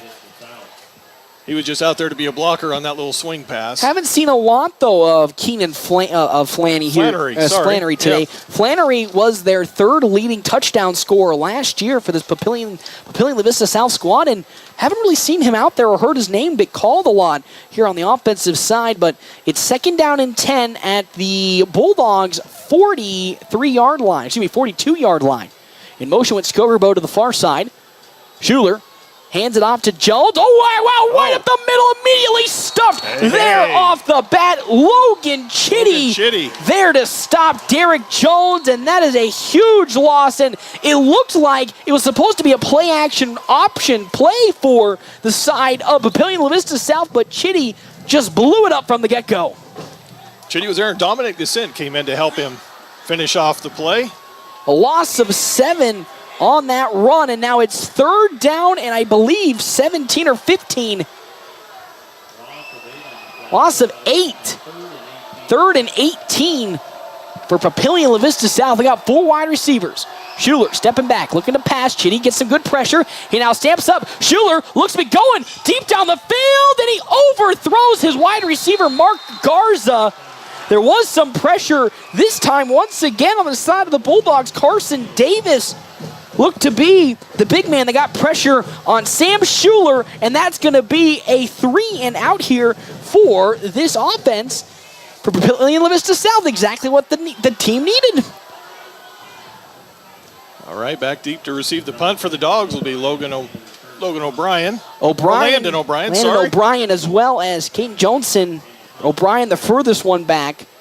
Up to punt, now going to be Grant Beckenhauer for the side of Papillion La-Vista South. He lets off a nice booming kick, and O'Brien's going to call for the fair catch, and that time he will pick it up at around the 17-yard line for Bulldogs territory. How much time we got left on the clock here?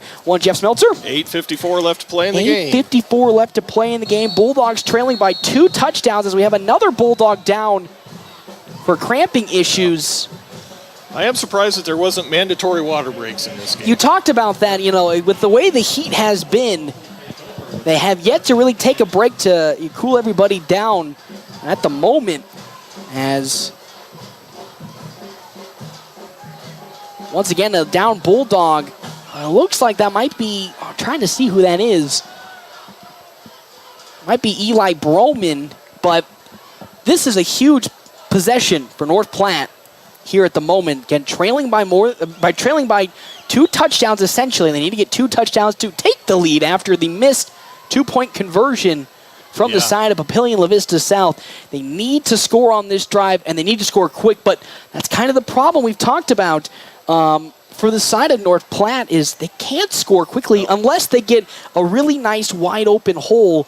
And this is where you're kind of missing Colton Tilford, because that was Tilford's specialty. Whenever the team needed a touchdown, somehow magically Colton Tilford would find the hole and he'd burst open. Breakaway speed. I know you thought that may have been Broman down there, but I have not seen Caden Jonason. I don't know if that's him. We got a new quarterback taking some snaps here. Joni. Is that Jordan Yonkers? Yeah, that's going to be Jordan Yonkers who's going to be taking some snaps, the backup quarterback for North Platte. And it just looks like it's just cramps for. Which is good, Jonathan. but I did not think that was Joni. Well, he went in to try and block the punt, and I know he leapt in the air, came down. Cramped on up. So for the first time this season, Jordan Yonkers will be taking snaps as the senior backup quarterback at 170 pounds. Of course, saw Jordan Yonkers, part of the American Legion baseball team. He did play a good fair amount of games for the senior team pitching as Joni does get up and is walking his way towards the sideline. But Yonkers did have a busy offseason playing some baseball. Looked really good in the baseball season, and as a pitcher, it's almost natural to then go out and be a quarterback. So here comes Jordan Yonkers for the first time this season to take snaps for the injured Caden Johnson, who's now out at the moment with cramping issues, which is a good sign, but here we go. I believe that's going to be Albertson in at running back behind Yonkers. In motion comes Torres. They're going to pitch it out. Here comes up the field with it. That's going to be Sam Ebert. Ebert with some great territory makes his way to the first down. That is number 26, the junior. Oh, and he's blessed with speed. He was part of that good 4x100 relay team. There you go. So following, as you said, that 4x100 team, he got those 10 yards, and with that first down for the Bulldogs. Great pitch from Jordan Yonkers. Gave Ebert some great time to make his way down the field. First down and 10 at the 25-yard line for North Platte. Yonkers still under center with Albertson right behind him. In motion now with it comes Torres. Yonkers going to keep it. Has some speed. Blows his way forward to about the 35-yard line. And they're going to say he got the first down. Jordan Yonkers now picking up some yards here. And the Bulldogs starting to move up the territory a little bit. Oh, correction, they're not going to give him 10. They're going to give him at least 9. So Jordan Yonkers going to make it second down and 1 for North Platte. As it looks like Joni is better and putting the helmet back on. So Yonkers hands it off. Albertson up the middle. He's going to keep his legs turning and pick up at least 2 yards. And with that, the Bulldogs will get a first down. They're now in at the 36-yard line. As out goes Jordan Yonkers, and Kane Johnson checks in. Good 3 plays from Yonkers to really hold the fort down for North Platte.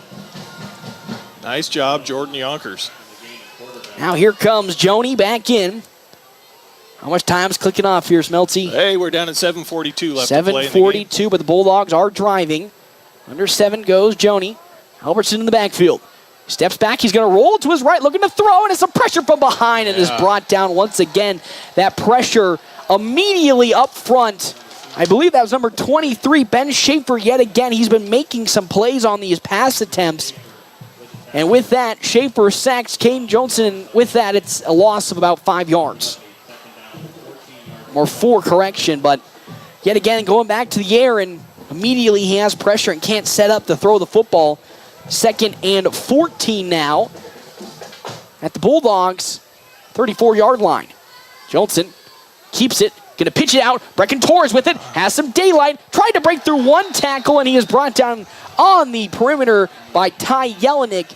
Could not get Jelinek blocked that time. I believe that was going to be, again, Sam Ebert, who was trying to set the block in the perimeter, but Jelinek got right past him.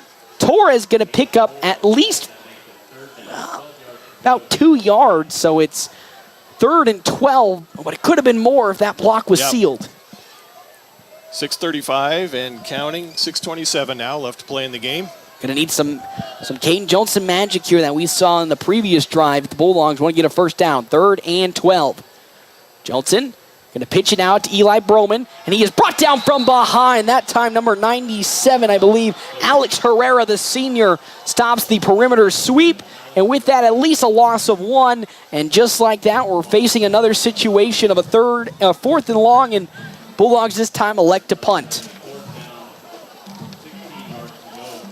And this is where, again, Colton Tilford, the missing of that speed from Colton Tilford is kind of showing up here late in this ball game, because when they get to those pitch plays, Tilford has been that electric type player. And so far, again, early in the season, Bulldogs trying to find that Tilford replacement, but it's tough to replace that type of speed as Joni going to be up to kick now for the side of North Platte. Actually, creating Eli Broman. Really good kick. Going to go all the way back over the head. Oh, it's going to take a couple of bad bounces and roll into the end zone and got over Derek Jones's head. A beautiful punt from Eli Broman, but took some bad bounces.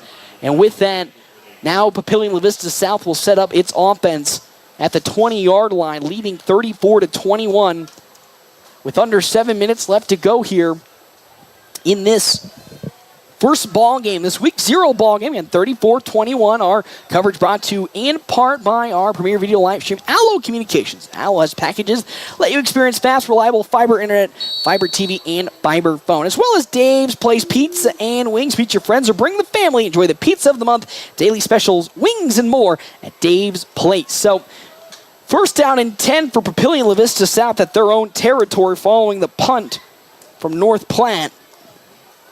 I think that was about a 68-yard punt. I wish it would have been about 65. A little shorter, as there's going to have to be a timeout called on the side by North. Whoa! Papillion La-Vista South called the timeout. They were down to 2 seconds on the play clock. I thought it was going to be North. I thought it was a design play to keep the clock running, but they just couldn't set the play up. So that's the second timeout used here already by Papillion La-Vista South. But again, the Bulldogs are in a precarious situation. They were able to get the stop last time out, which is huge. They were unable to score, though, and now we're getting even closer to the end of this game. I believe under 7 minutes now. 5:24. Well, under 6 minutes now, and they desperately need some sort of big 3-and-out here, and then a quick score, and maybe an onside kick to really still have a firm footing in this game. How about a bad snap? We haven't seen a bad snap. Yeah, you already jinxed one of the plays. Why not? Let's get it right here. But, it really has fallen upon again, just like last year. Coming out of the second half, it was a little slow. The Bulldogs committed that one turnover, the lone turnover of this game so far, and it was a huge one, as after that, Papillion La-Vista South went down driving and scored a touchdown. And here we go, another offensive possession for the Titans. Jones going to get the ball up the middle. Excuse me, that's going to be Schaefer. He barrels his way forward and gets close to the 30-yard line. He might have gotten enough for the first down. I'm going to say he's about a yard short there from Ben Schaefer. About a 9-yard pickup. It's second down and 1. And yet again, the holes just keep opening up. And it's tough to, ask a lot from his defense when the offense, as in the second half, really struggled to put a consistent drive together. Yeah, they really have. Held scoreless here in the second half. And we're under 5 minutes. We're at 4:47. And with the heat, it only just, makes the situation, the problem even worse. Because now you're just ultra tired because you're just so hot and so tired. As Schuler's going to hand it off once again to Schaefer, who's going to run off of his right tackle, and will barrel forward for a first down, a pickup of 2 from Ben Schaefer. And with that, first down for the Titans as the clock still continues to tumble down under 5 minutes. First down and 10, and the Titans are just going to look to eke as much clock as they physically can with a really what's the term? A real nice, comfortable lead is how this will be described at the moment. Up 34-21 is, again, shotgun formation. Schuler in the shotgun. Once again, going to hand it off to Schaefer up the middle. He barrels his way forward in a bit of an opening, and he'll stumble down for a pickup of 7 yards from Ben Schaefer. So now it's second down and 3. And this is where the big guys up front that we talked about from the side of Papillion La-Vista South will just take over. When you lose your legs because of the cramping and the exhaustion, at that point it's just weight it's really taken over, and some massive holes are being opened up front. Oh, yeah. Excuse me, and this offensive line is 275, 290, 270, 240. That time they pulled somebody from the left side, kind of a little trap action. And just left Schaefer wide open. And again, technique is really the ultimate beater of either weight and everything else. But again, when you're tired, it's tough to really put that technique. The pitch out, going to go down to Derek Jones. He's going to bounce it towards the outside and angle his way. He'll get the first down and be close to around the 45-yard line. He'll say he might have got there. It's going to be a pickup. Trayton Burke and others there to drag him out of bounds. As going to have an injury timeout, it looks like, as somebody on the sideline for Papillion. La-Vista South took a nasty dive. That might be a Bulldog. Looked like North Platte training staff headed over. Oh, yeah, there is a Bulldog deep in the bench of the Titans that is currently down hurt at the moment. Hopefully just a cramp. So far, the injuries have been to a minimum. I don't think there has been an injury other than just the cramping, which is, again, always a good thing to see. But so far, Bulldogs trailing 34-21 here in the fourth quarter. Our coverage, of course, brought to you in part by Another Round / Rivers Edge Golf Course. After your golf game, swing into another round for some amazing food and drinks. You know, we talk about here as a defensive staff, and you see the way that the front seven is struggling at the moment to stop this running attack from the Titans. Is it time to really bring extra pressure from the outside or maybe from the safeties? Because you know, right now it seems like the Titans aren't passing the football. They're just trying to eke as much clock out. Yeah. But we've already seen how early in the game, you know, Royson Skogerbo, that 82-yard touchdown run, still lingering in the back of the minds of the Bulldogs because they haven't really pressured other than the front four. Yeah, do you bring your safeties up a little closer, take a chance? I think you gotta.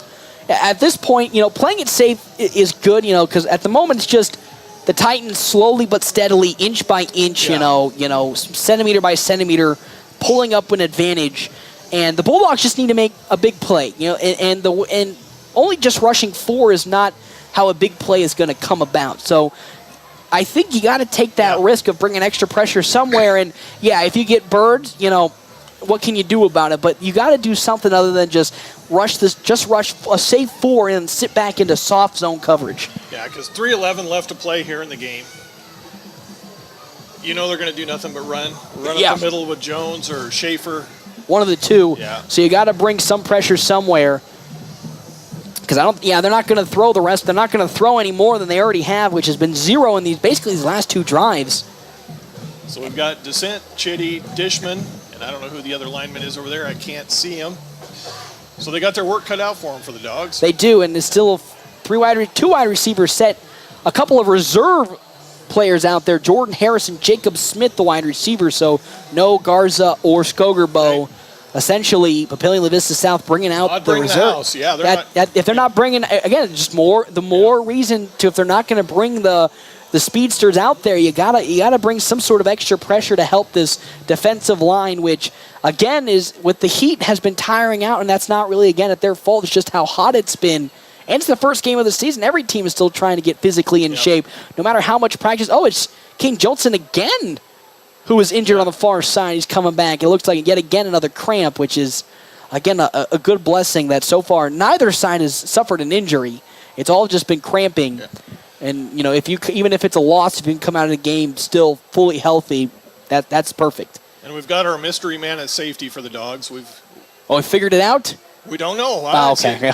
Somebody doing their best Colton Tilford We do. impression. Well, you get the rosters for everybody, and then they change the numbers last second, and you're like, all righty. So here we go, everybody. We're at the 44-yard line of the Titans territory. Derek Jones is back in at running back. Schuler in at quarterback. Jones with the handoff up the middle. Going to barrel his way forward for about a good solid gain of about 3 yards.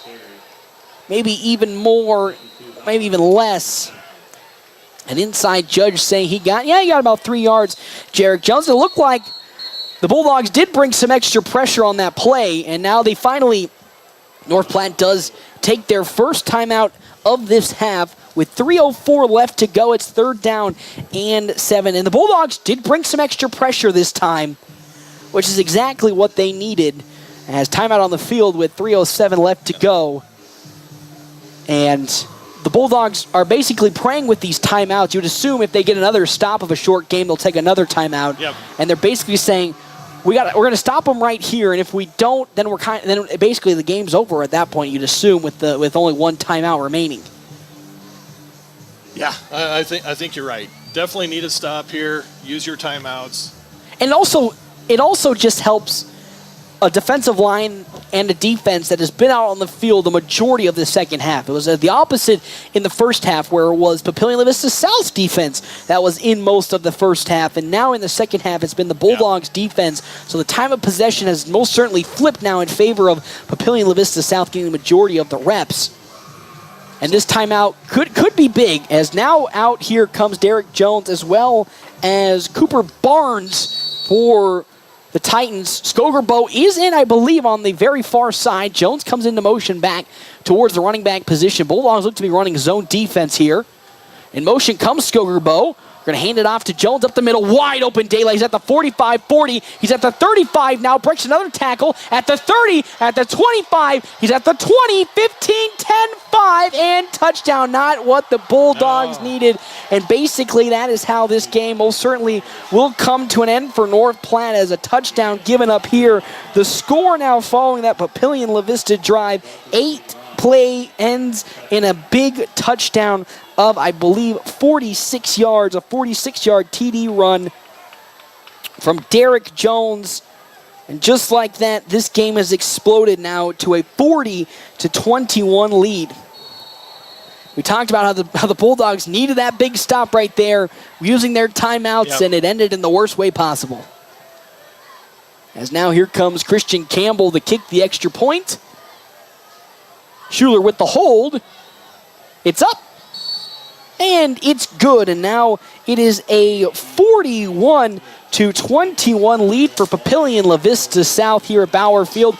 We're going to step aside and take a break. Now under 3 minutes left to play here in this ball game. Bulldogs trailing 41-21 when we come back here. FM 98.1, AM 1410, and video live streaming sponsored by Allo Communications on NorthPlattePost.com. Join Premier Toyota in North Platte for the Toyota Test Drive Tour event, August 14th through the 21st. During this exclusive event, you'll have the opportunity to drive some of the newest models in Toyota's lineup. They will have the all-new Sequoia, all-new Crown, all-new Prius, all-new Grand Highlander, and the family favorite Sienna, all available to test drive during the week. Don't miss out on this great opportunity to experience what's new in Toyota. Are you ready to find your dream home?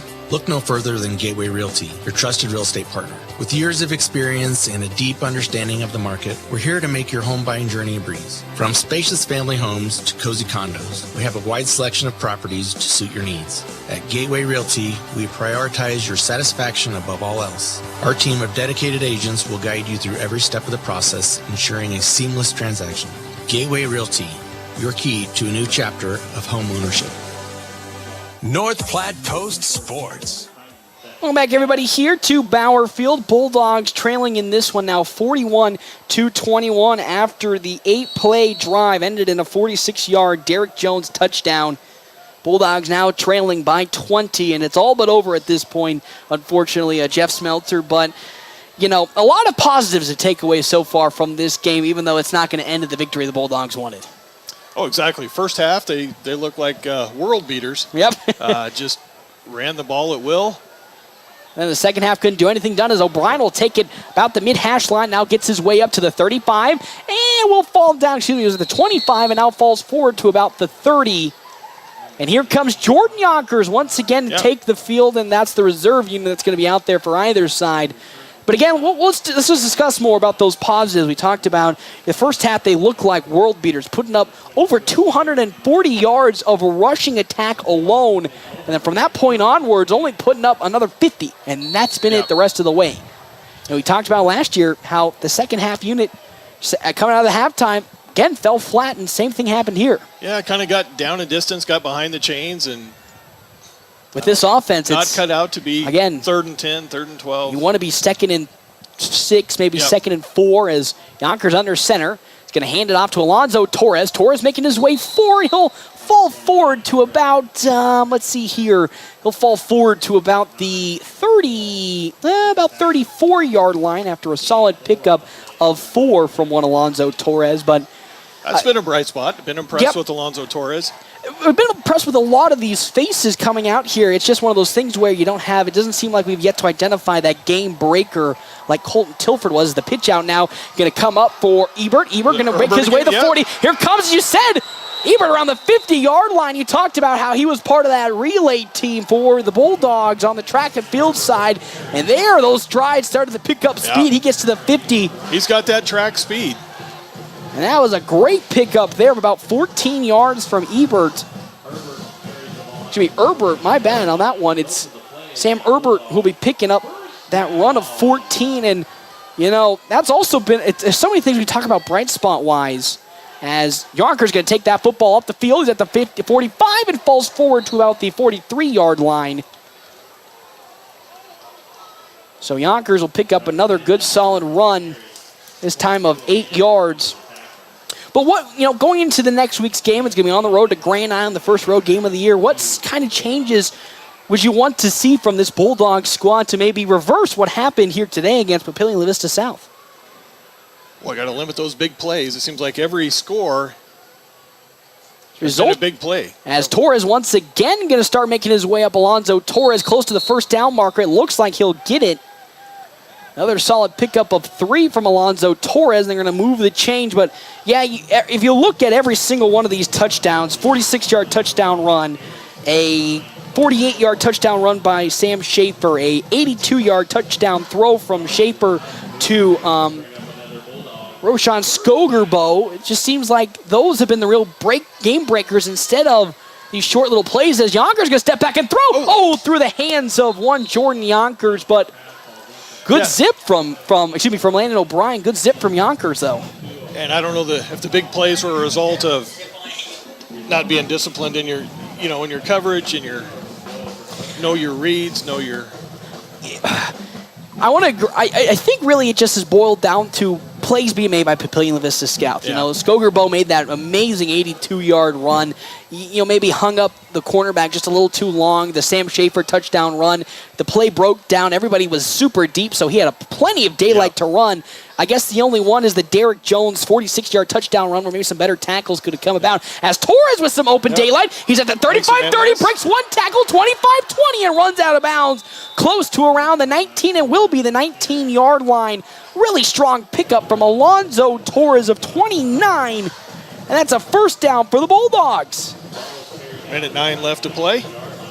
And that's, again, there's so many intriguing pieces for this Bulldog squad on the offensive side that you're just looking to see maybe what could have been different at a halftime. As Yonkers with the football, going to toss it now to Brecken Torres. He cuts upfield now, bounces to the outside, stiff arms. He's going to waltz into the end zone. Brecken Torres with his first touchdown of the season on a 19-yard run. He's been so close to making them already in this ball game. That time finally was able to break through a 5-play drive for the Bulldogs, ends in a 19-yard Brecken Torres touchdown run. It is now 41-27. Yeah, that doesn't happen without some good blocking over there on the right side, and I apologize, I didn't catch all the numbers.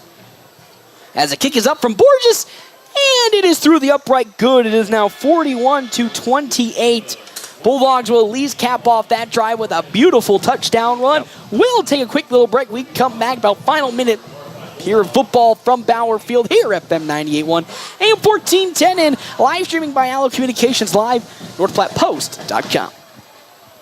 Great Plains Health Psychiatric Services is pleased to welcome Drs. Desiree Christensen and Nena Akaranu, child and adolescent psychiatrist, to North Platte. Drs. Christensen and Akaranu join psychiatrists Alfonso, Ding, and Kaduri in treating patients with behavioral health illnesses. The clinic is welcoming new patients. Their areas of specialty include OCD, bipolar disorder, anxiety, depression, ADHD, PTSD, psychotic and personality disorders. To make an appointment, call Great Plains Health Psychiatric Services, 308-568-7251.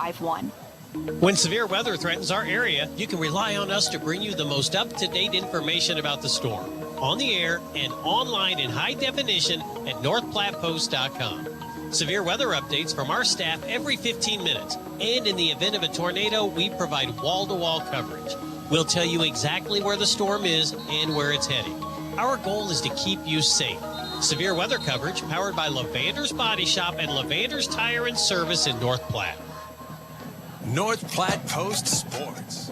Welcome back, everybody, here to Bauer Field. Hey, Bulldogs got a touchdown. Brecken Torres with the 19-yard touchdown run on a 5-play drive. It's now 41-28 with how much, Jeff? About a minute left to go here in this final game, or this first game? Right at a minute. Exactly a minute. I am a fortune teller as Luke Borges is up to kick. That drive, though, really good from the young starters for North Platte. Alonzo Torres making some big gains on that run. And then Jordan Yonkers coming in. Here he came in earlier and facilitated the offense, all capped off by that Torres run. As it looks like to be an onside kick from Luke Borges here. See how that executes. Oh, it looks like a beauty. Not? Takes a bounce. Oh, the Bulldogs looks to maybe have stumbled upon that. Waiting for a call from the official. What a beautiful onside kick from Luke Borges. Couldn't ask for a better hop.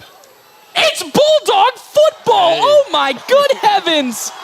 Luke Borges comes in with a huge onside kick. And the Bulldogs now take over in perfect position at the 45. We do have an injured Bulldog on the far sideline. It's going to be, well, he was down for a second. It looked like that was going to be Rance Hofstetter. Actually, correction, that was not. That was that Cotty? That was Cotty out there who was the injured Bulldog. But, well, now, here's the interesting part. Do you bring the starters back in? I mean, you're still down 2 touchdowns, but, you know, with the way that you tore up that last possession, do you bring them back in or do you still stay with what you had with the reserve unit? Looks like the reserves will still be out there, but Landon O'Brien is in as well as Jace Powell. Yonkers will be the quarterback? Yeah, so it looks like we have a little bit of a mix of reserve and starters out there. As still, timeout going to be called this time on Papillion La-Vista South side as they're making a big defensive adjustment. They're bringing their starters back in.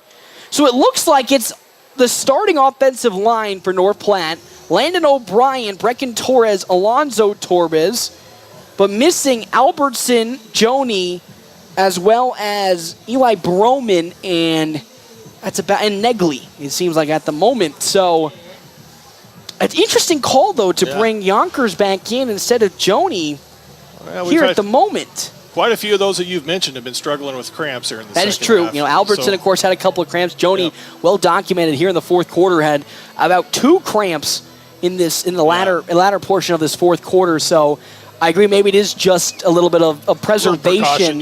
You know, but it is now interesting to see. You know, we're going to see Jordan Yonkers yet again for a third series here, even though he really didn't do much in the second series. First series came on, looked pretty good, almost made that beautiful throw to Landon O'Brien. But once again, it'll be I would say the young, because he's a senior at this point, but here comes Jordan Yonkers out to the field, as well as we're going to be seeing Sam Herbert as well, with Jace Powell, Brecken Torres, and then Alonzo Torres in the backfield for North Platte with, again, it looks like the starters of Papillion La-Vista South out there on the defensive side. After the Bulldogs got a beautiful onside kick. Yonkers stepping back, looking to throw, has some pressure. He throws the football, is able to get it away after getting smothered by Casey Popish from behind. As Popish got into the backfield immediately, and Yonkers nailed from behind, and with that, second down and 10 for North Platte. 50 seconds on the game clock. And as Jeff said, 50 seconds here with Yonkers still in at quarterback. So far, 0 for 2 today in his passing. He's going to pitch it out. Here comes Ebert once again. Has some of that track speed, and he'll fall forward to the 35-yard line. Close to a first down. Sam Herbert, I keep saying Ebert, that is my apology. It is Herbert who is out there, and they're going to say he'll get the first down. So Herbert, again, picks up 10, hurry up to 24 yards. Bulldogs in the hurry-up offense. 44 seconds. 44 seconds, they're ready to go. Yonkers under center. Alonzo Torres behind him. Yonkers. Ooh, we're not going to get an offsides call as Yonkers spinning. He's going to throw it to the far sideline, and it's going to be almost intercepted. Landon O'Brien had the football broken up on the play there by Ty Jelinek, and then Jelinek, in terms of breaking it up, almost picked it off himself, so another incomplete pass. Second down and 10. That's now 0 for 3 from Jordan Yonkers, but he's getting the ball over there pretty quickly. Yeah, he's got some zip on it. Again, a pitcher for the American Legion baseball team. It does kind of make sense. He does make that transition to football with that arm. So here we go once again, second and 10 with 14 on the play clock. Alonzo Torres behind Yonkers. Yonkers, play action. He has the football, He's going to run his way forward for a solid gain of maybe 3 yards. So it's going to be Yonkers taking it up for 3 yards. Now North Platte will take another timeout. I believe that's its final timeout of this ball game. And, next you get a week off, but that does mean that Grand Island, the first road game of the season, which is their first game of the year, already has tape on this North Platte squad. What are the advantages and disadvantages to, in your opinion, playing a week 0 game compared to a week 1 game? Well, hopefully you get a lot of those jitters and bugs, mistakes worked out. As far as tape, I don't know if it varied much from last year. That's true. Not much. This offense looks like it has changed. The numbers on the jerseys have changed, but kind of business as usual otherwise. And I think, and it's tough because there really wasn't a lot of, it feels, of course we're not on the field, so we don't know what the design plays were, but it never looked like there was really any jitters. It's just more of football conditioning, and of course, you can't get into football conditioning until you go out and play some football games. Yeah, there's nothing like playing a game. You can practice, but game speed is just the ultimate training exercise. Live fire. Live fire is always the best exercise for people and for teams, so that'll give North Platte a little bit of an advantage as Yonkers under center once again. Going to look to pitch it out. Pitches it to Brecken Torres. Nice little outside block. Torres got it to 20. He's at the 15, and he'll be pushed out of bounds at around the 10-yard line yet again. Brecken Torres picks up around 15 yards as he was tackled out of bounds. The clock will stop. 20 seconds left to play. He makes it to, it looks like, the 10-yard line, so it's going to be first and goal. 15-yard pickup from Torres. And this is the starting defense, it looks like, for the Titans. So Herbert once again on the far side with, I believe, a beautiful block that allowed Torres to open up the speed. And now it's, not first and goal, it's first down and 10 at the 12-yard line of the Titans. Yonkers play action, steps back. Looking towards the end zone, overthrows his wide receiver. Yet again, the best type of play, don't waste that much clock. And now it's second down and 12 with 16 seconds. Only 4 seconds off the clock. Not the end of the world. Really like, again, that good play. Try to go for something quick to the end zone. And to really threaten. And I think that's the big thing about this is they're threatening with the throws. So it's going to space the defense out, which might allow for a run up the middle. Yonkers under center. Alonzo Torres behind him. In motion comes Herbert. He's trying to break the tackle, does so, lets the legs open up, but he's brought down for maybe a 2-yard gain to the 10-yard line and a timeout called on the side for the Bulldogs. That correction is their official last timeout. I had the timeouts wrong, so a pickup of about 2 yards. So it's 3rd and 10 and potentially the last chance for North Platte, unless they pass here, is most certainly 4-down territory, that's for certain. Oh, for sure. Just had to look here. Herbert listed at 165, so he's not going to run over too many people. No, here's the thing. We never thought Colton Tilford. We didn't think Colton Tilford had that type of power in him too, and yet he was blowing over dudes, left, right, and center, given that opportunity. Yep. So it does look like even though he has that speed, he has put the shoulder down to try to get some of those extra yards, so you love it. Yeah, he hasn't been afraid to try and run somebody over. 160 soaking wet is how they'll say it, but that's not gonna stop him from wanting to pancake somebody going down the field or running over somebody. So 3rd down and 8 here, most certainly 4-down territory.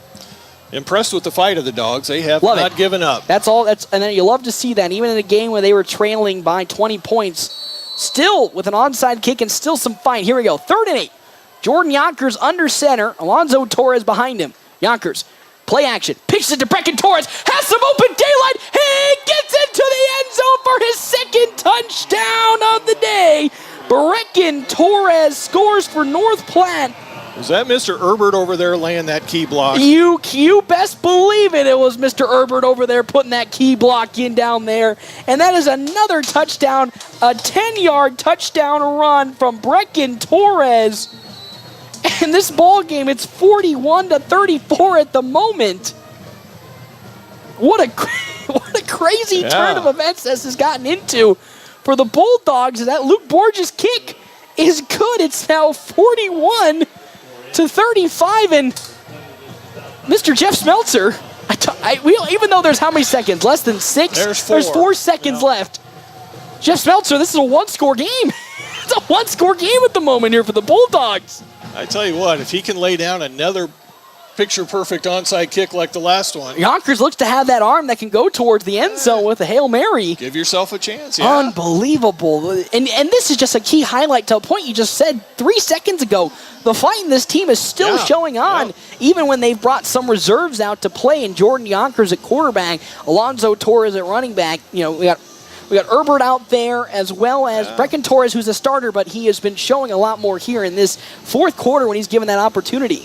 Sam Herbert heard me question his ability to run somebody over, and he laid the key block for that touchdown. So he heard you talking crap, and he was just like, you know what, I'm going to show you, Jeff Smeltzer. I know it. And really, this is this type of game where you actually start to see some of those guys that, have been talked about in practice and now have been given that opportunity here late in the game and are making the most of it. Jordan Yonkers coming in for an injured, Joni, Caden Johnson, when he was cramping up, ran the offense really well, and so far, when given these opportunities, has done a fantastic job.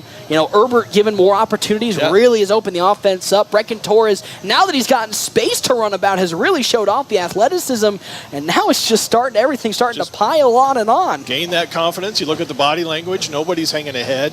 And that's what you love to see. Here we go. Luke Borges looking to attempt another onside kick. It was a beauty last time. Can you do it again?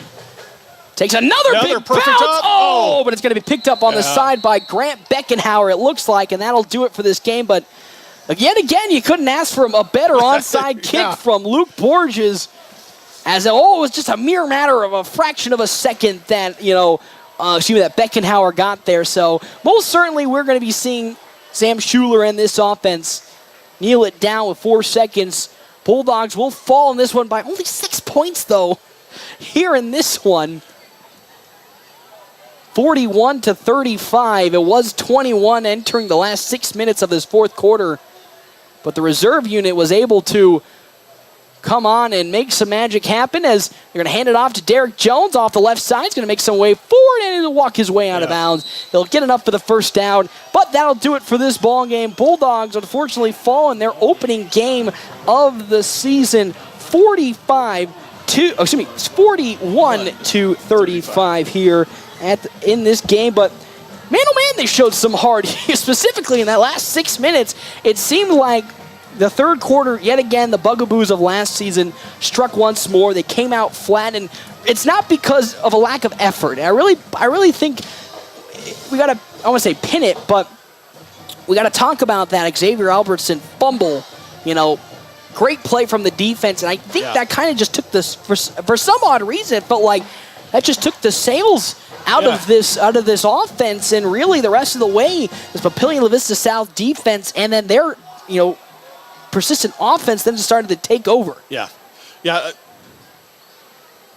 Heart goes out to the kid on that fumble. He had a great run, helmet placed right on the ball, popped it out. And there's nothing, and the thing about that is nothing you can really do in that situation. It was just, it was just placed perfectly where it needed to go, and because of that, it resulted in a fumble. And unfortunately for the Bulldogs, they'll fall to 0-1 here in the first week of football. But overall, I think a lot of great things you can take away. We'll start with the first half here, and then get to the second half after this break. First half-wise, they just dominated that football. 227 offensive yards from the ground alone. Really took over the time of possession and made Papillion La-Vista South have to work for it. And I think that's a huge bright spot that you can take away from that first half offensively. And a clean first half. Yep, there it is. That's one penalty, no turnovers in the first half. And that's something we can't really, forget about how this game played out. The fact that the Bulldogs were able to have an extremely clean first half, where it was actually Papillion La-Vista South that was making all the penalties on their side, really allowed this offense to get not only some extra free yards that I think it took really well advantage of, but it also just built that confidence. But unfortunately, the second half came around, and it's really tough to put a finger on it, because it feels like the team didn't really change its effort. It maybe just feels like those things that the Bulldogs were gifted with the first half, clean football, no penalties, kind of drifted away, and you saw more penalties from the side of the Bulldogs. They had a couple more down and distances. Missed blocks on the edge, just untimely mistakes. Yep, and that's kind of stuff that you can point to as, hey, week 0 type stuff. It's not like it's not really egregious things where you can be like, well, I don't know if we can coach that out or make any changes. It's stuff that you can make a change about, which is the exciting part, because we can sit here and be like, okay, yeah, they got down 20, but it's not from a lack of trying. It's a couple of mistakes that, kind of persisted last year that they were able to iron out, and most certainly will iron out once more. Things that they did right, 80, 90% of the game, they did it correctly, but the 1 or 2 times that didn't do it correctly, big plays come happen. back to hurt them. Yep. And Coach talked about in the Quick Stop pregame show those plays that shouldn't have happened last year, like the fourth down and 23, a couple of down and longs on 3rd down. Same thing happened here. Those same type of bugaboos that happened on that first game last year happened again this year, and those are things that can again easily be teached out or game planned out of, which I think is something you can take away from this game and hang your head high. And then also just, something that you can really hang your head high on is no quitting this team. No. And I think that's something you can't teach. Talked about it in the halftime show with head coach Shelley Byrne, is you can't teach effort and hard work. Those are things that are baked into a program. And the fact that we saw here, down 20 points, the Bulldogs were able to march down twice and continue to put pressure on that. Papillion La-Vista South had to bring its starting defense back in. And they scored on the starting defense to bring this game to a 41-35 score. That's just something that you can be like, all right, yes, we lost the game, and that's going to be tough. But look what we did. You never see somebody force a first team to come back onto the field. That's a rarity that you see. Yep. So I think it just goes to show that the little things matter. Gap integrity. If I'm a linebacker and I'm supposed to have that gap, you better do it, because if you're out of position, boom. Again, that Sam Schuler run, Derek Jones run, all those big touchdown runs, key examples of that happening. We'll step aside and take a break. Quick Stop post-game show will be upon us. Hey, if you stay around, we'll have head coach. That's right, head coach Kurt Altig will be up here in the booth to talk all things about the Bulldogs' first game of this season, the Week 0 game, where though they unfortunately did lose to Papillion La-Vista South 41-35. It was, again, a much closer game than I think Papillion La-Vista South was looking for, but the Bulldogs will look to make some changes, but look to clean things up for the next game. We'll step aside and take a break. When we come back, head coach Kurt Altig will be here, and we'll talk some game stats here at FM 98.1, AM 1410, and live streaming from Owl Communications here, NorthPlattePost.com. Kids off. I have to run across town for a meeting, hit the gym during lunch. Jake has soccer tonight, and Emily has gymnastics? Oh, did I turn on the crock pot this morning? With a never-ending to-do list, it's easy to forget something important, like setting up a life insurance plan with Shelter Insurance. Your local Shelter agent can show you how to create a safety net for your family. Shelter Life Insurance Company, Columbia, Missouri. Ask me, Matthew Musselman, about Shelter Life Insurance coverage options. Your health is nothing to fool with. That's why when supplies are important, you should trust no one but the best. Great Plains Home Care Equipment features full home care outfits. All of the items you or your loved one will need for rehabilitation, including oxygen and respiratory equipment, whether it's for staying at home or for moving around. Great Plains Home Care Equipment, 600 East Francis Street, Suite 6 in North Platte. Your health is our mission. Great Plains Health. Linden Court is more than just a nursing home. They're a senior living provider. They offer specialized dementia and Alzheimer's care, long-term care, short-stay respite care, adult daycare, and rehabilitation services. At Linden Court, they are family serving family and desire to exceed your expectations for excellence. So whether you or a loved one is in need of rehabilitation after surgery, memory support, or short or long-term care, stop by Linden Court. Their team is looking forward to meeting you.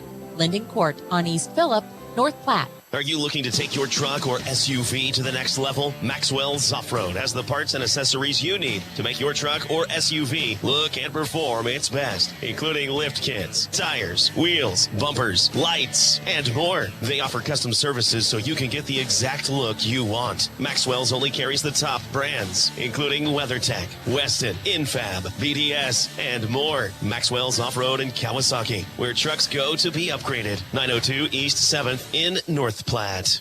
Are you in the market for a new or pre-owned car, truck, or SUV? Look no further than Bill Summers Ford, Honda, Nissan, Lincoln for your next vehicle. Look online 24/7 at BillSummers.com. Bill Summers is Western Nebraska's leasing headquarters, and they have aggressive financing to get you into the vehicle you've been dreaming of. Check out all the inventory at BillSummers.com anytime. Bill Summers Ford, Honda, Nissan, Lincoln, where families are our business. Highway 83 and Walker Road in North Platte, and online 24/7 at BillSummers.com. Whether you're a weekend warrior, youth, or professional athlete, the Great Plains Health Sports Medicine Team has you covered. The team includes orthopedic surgeons, athletic trainers, and other healthcare specialists who spend their time at local high school and college sporting events, ensuring that athletes stay as injury-free as possible. In the event of an injury, the team remains committed to returning athletes to competition as quickly and safely as possible. Contact the Great Plains Health Sports Medicine Team by calling 308-568-7456. I'm Jared Remus with Jerry Remus Chevrolet of North Platte. The Bulldogs play here on FM 98.1 and 1410 AM KOOQ AM North Platte. We've got the keys to your new car. It's the Quick Stop post-game wrap-up. Quick Stop never closes, with 24 locations open 24 hours a day. Welcome back here, everybody. Bauer Field Bulldogs lose in the Week 0 game against Papillion La-Vista South, 41-35. As I see head coach Kurt Altig going to make his way up here. Jeff, you like some stats? Well, I got some stats for you. How about we get into our game stats here before head coach Altig makes his way up? We'll start on the side of the Bulldogs offense on the ground. 356 rushing yards coming out of the first half. 277 is what they had, and after that, less than 100 yards running on the ground. Not the best second half you can ask for. We broke down many things that can happen. But overall, 356 on the ground. I think a better overall rushing performance. Maybe you wish it was a little more rounded out in terms of all the quarters, but still can't be upset with the way they were carving up that defense. Yeah, they just kind of had that lull in the third quarter. Beginning of the fourth quarter looked good there at the very end. Do you have the passing stats, or did you mention? Yes, I do. So here for Sam Schuler, that's 230 passing yards for the side of Papillion La-Vista South. And then for North Platte, it's going to be 10 yards of total passing for the side of the Bulldogs. But we are joined by a special guest once again. Head coach Kurt Altig joins us here. Coach, unfortunately, just like last year, resulted in a loss, but the fight never ended in this team, and you rarely ever have to see another opponent put their first-team defense back in. But you really still, no matter what happened, even though you're down 20, still put the pressure on them and ended here 41-35. That's kind of how we play football. There's no quitting us. I told the guys last year and carrying into this year, we're like junkyard dogs, right? Might not be pretty, but we're going to come and get at you. I thought we played pretty well for about 3 quarters. They had some dudes that were fast. Yep.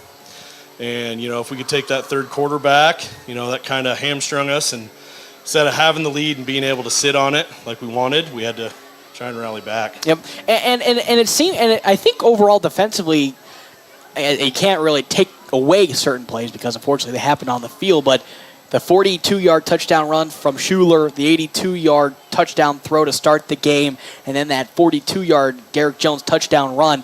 Those 3 big plays were really the plays that defined this game, and all of those could have been, made from the defense was put in a position to make those plays. It was just Papillion La-Vista South made even better plays, and I think that might rest a little bit easier for you and the guys knowing that you didn't have the right position, but it's just they were able to execute maybe a little bit better. Yeah, they had those 3 plays, which, just looking back, that was just we were in positions to make plays, and it was just poor execution. Mm-hmm. Our tackling wasn't very good, but we'll get that. We're going to get that taken care of starting on Monday. They're a heck of a football team. They really are. They have some dynamic playmakers and some big guys up front.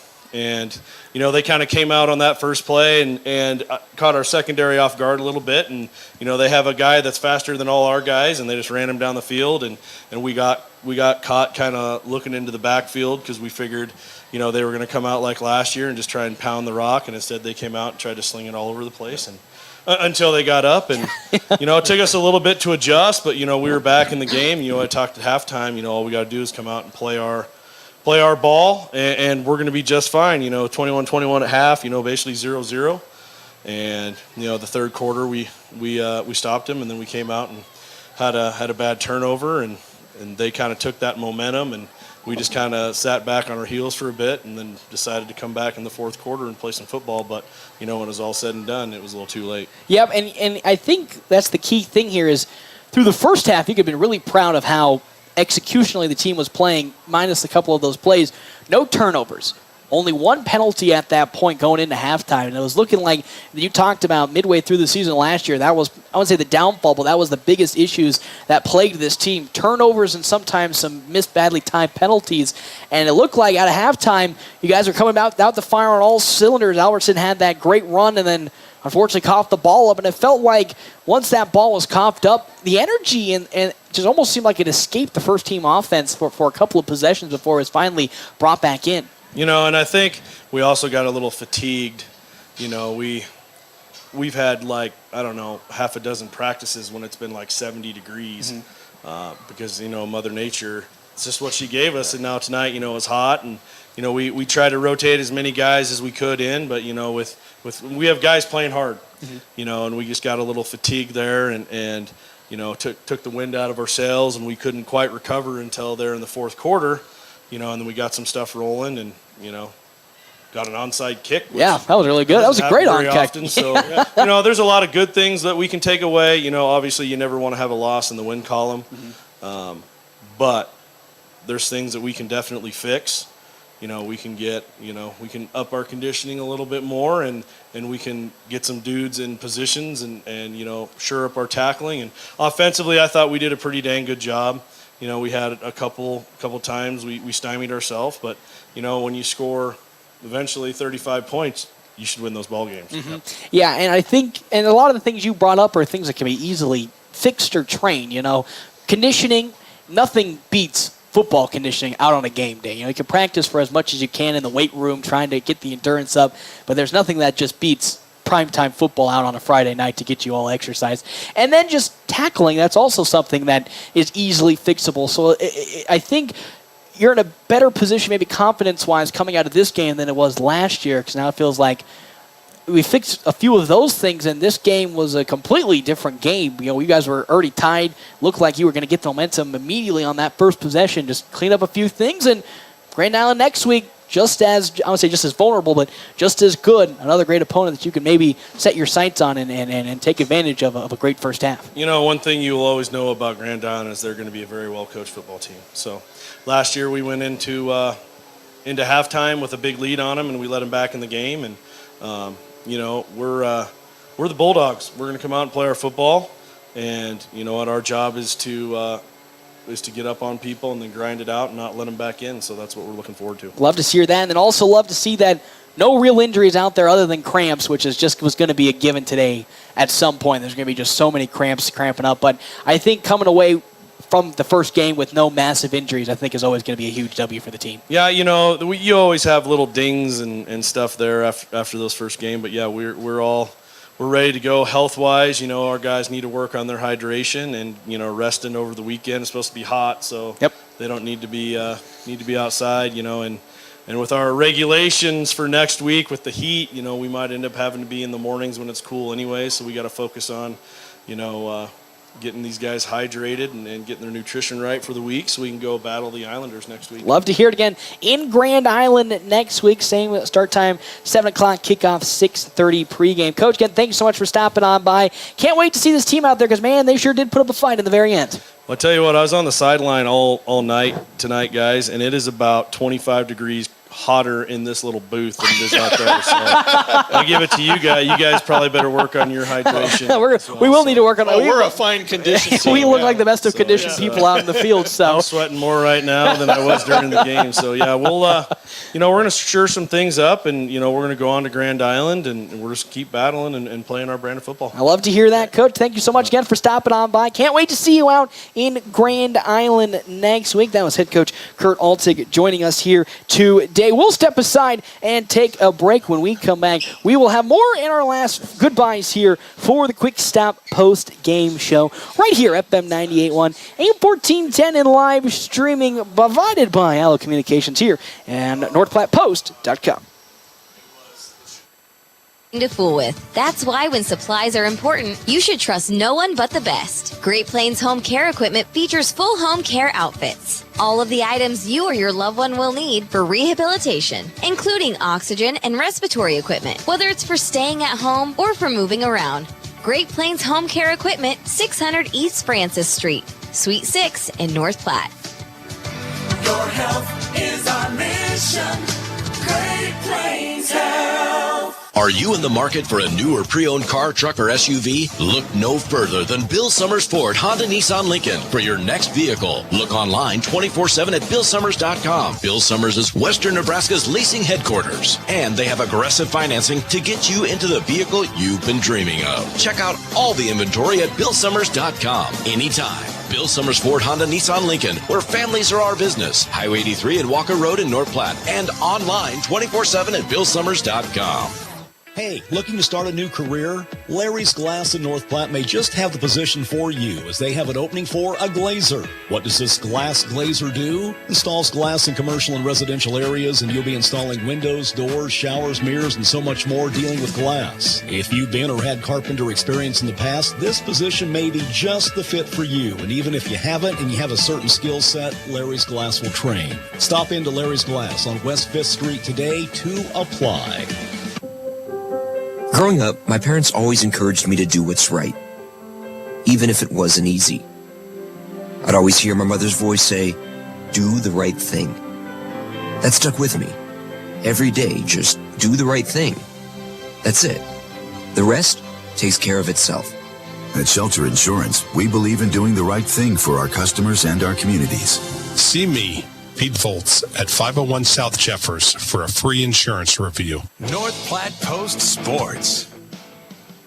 Welcome back, everybody, here to Bauer Field. Bulldogs, though, unfortunately did fall to Papillion La-Vista South here in the first game of the season. How about we go through a drive summary before we get on to our Ameriprise Financial Money Player of the Game? Here, the Bulldogs started off, unfortunately, on the back foot. They elected to receive the kick here in the first half, and they've done that a lot the last season. That was one of the highlights, and normally they've scored. Unfortunately, turned it over on downs, and then the other way with it. It only took one play, a 80-yard touchdown pass from one Sam Schuler to Royson Skogerbo for a touchdown, and then it was the side of Papillion La-Vista South that was leading 7-0. Hey, Bulldogs, though, able to answer back on a 5-play, 80-yard drive, a 36-yard touchdown run on the side of Caden Johnson, and because of that, man, oh man, it looked like it was going to get quite interesting the rest of the way. 7-7 is where we sit up, and then Papillion La-Vista South had a 3-and-out thanks to a Carter Dishman sack,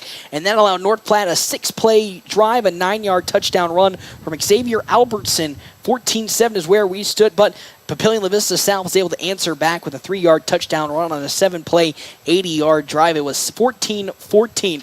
North Platte got back to its North Platte way of football, where it had a 10-play drive of 73 yards, ending in a 1-yard Albertson touchdown run.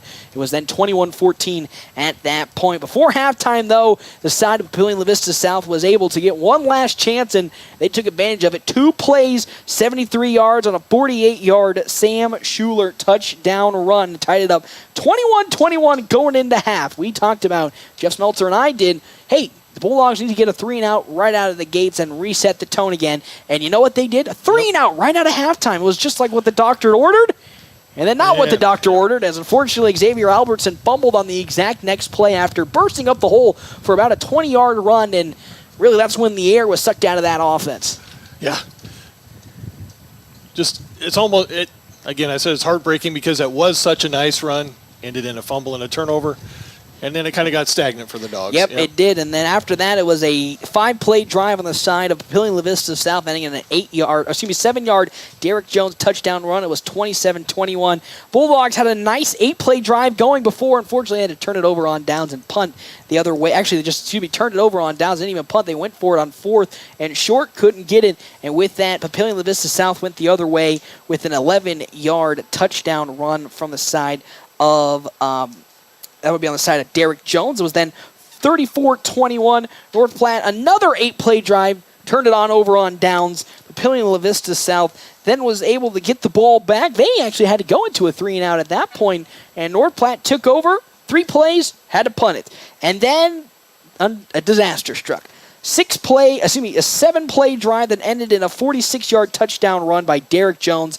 And at that point, it was 41-21. And on the broadcast, we were talking, essentially that's the nail in the coffin right there. Bulldogs had taken a timeout. Essentially, we're setting up for, hey, we got to stop them on this series or the game's essentially over. And then Derek Jones bursted up the hole for 46. And we thought it was over until there's a big button in there.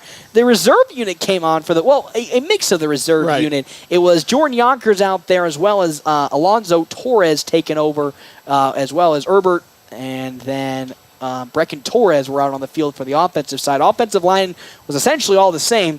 They went 5 plays for a 19-yard Brecken Torres touchdown that made the game 41-28, and you're like, okay, that was nice. There's about a minute left to go in the ball game. And then Luke Borges hits an onside kick. When's the last time you have seen an onside kick here in Class A football? It's been a while. It has been quite a long time. And that was perfect. That was a picture-perfect kick. Took a nice bounce over the front line. The defender. Went the 10 yards and everything. And, of course, head coach talked about, Luke Borges and the things he's been doing in this offseason, how great he has been. And even though he didn't get to kick any long field goals, that right there showed you, wow, that's something that is so hard to do. That's the toughest thing to do as a kicker. They always talk about, kicking 60 is hard, but kicking a pinpoint accurate onside kick, absolutely toughest thing. That he almost did twice. He almost did it twice. So Bulldogs then took over in prime position at around the 40-yard line, and it only took them 6 plays. 10-yard Brecken Torres touchdown run. It was 41-35. Borges yet again tried it, but it was just a millisecond got to the defender too early, and that is when Papillion La Vista just ran the clock out with 4 seconds left, and they get the victory 41-35, starting their season 1-0. Bulldogs fall to 0-1, but as I talked about and Coach talked about and you talked about, so many positive things you can take away from this ball game. Oh, for sure. And who thought at 41-21 that they would be an onside kick away near the end away, for a chance to tie the game. Not even tie it, win it because to win it, because they were missed the extra point. So crazy how things can happen in football. So a lot of fight in those Dogs. Love it. And again, there's just a few things that if they just tighten it up a little bit, this could have been a completely different ball game. And that's just positive towards next week when they take on Grand Island in Grand Island, a team that's, it's been so well coached for so many years.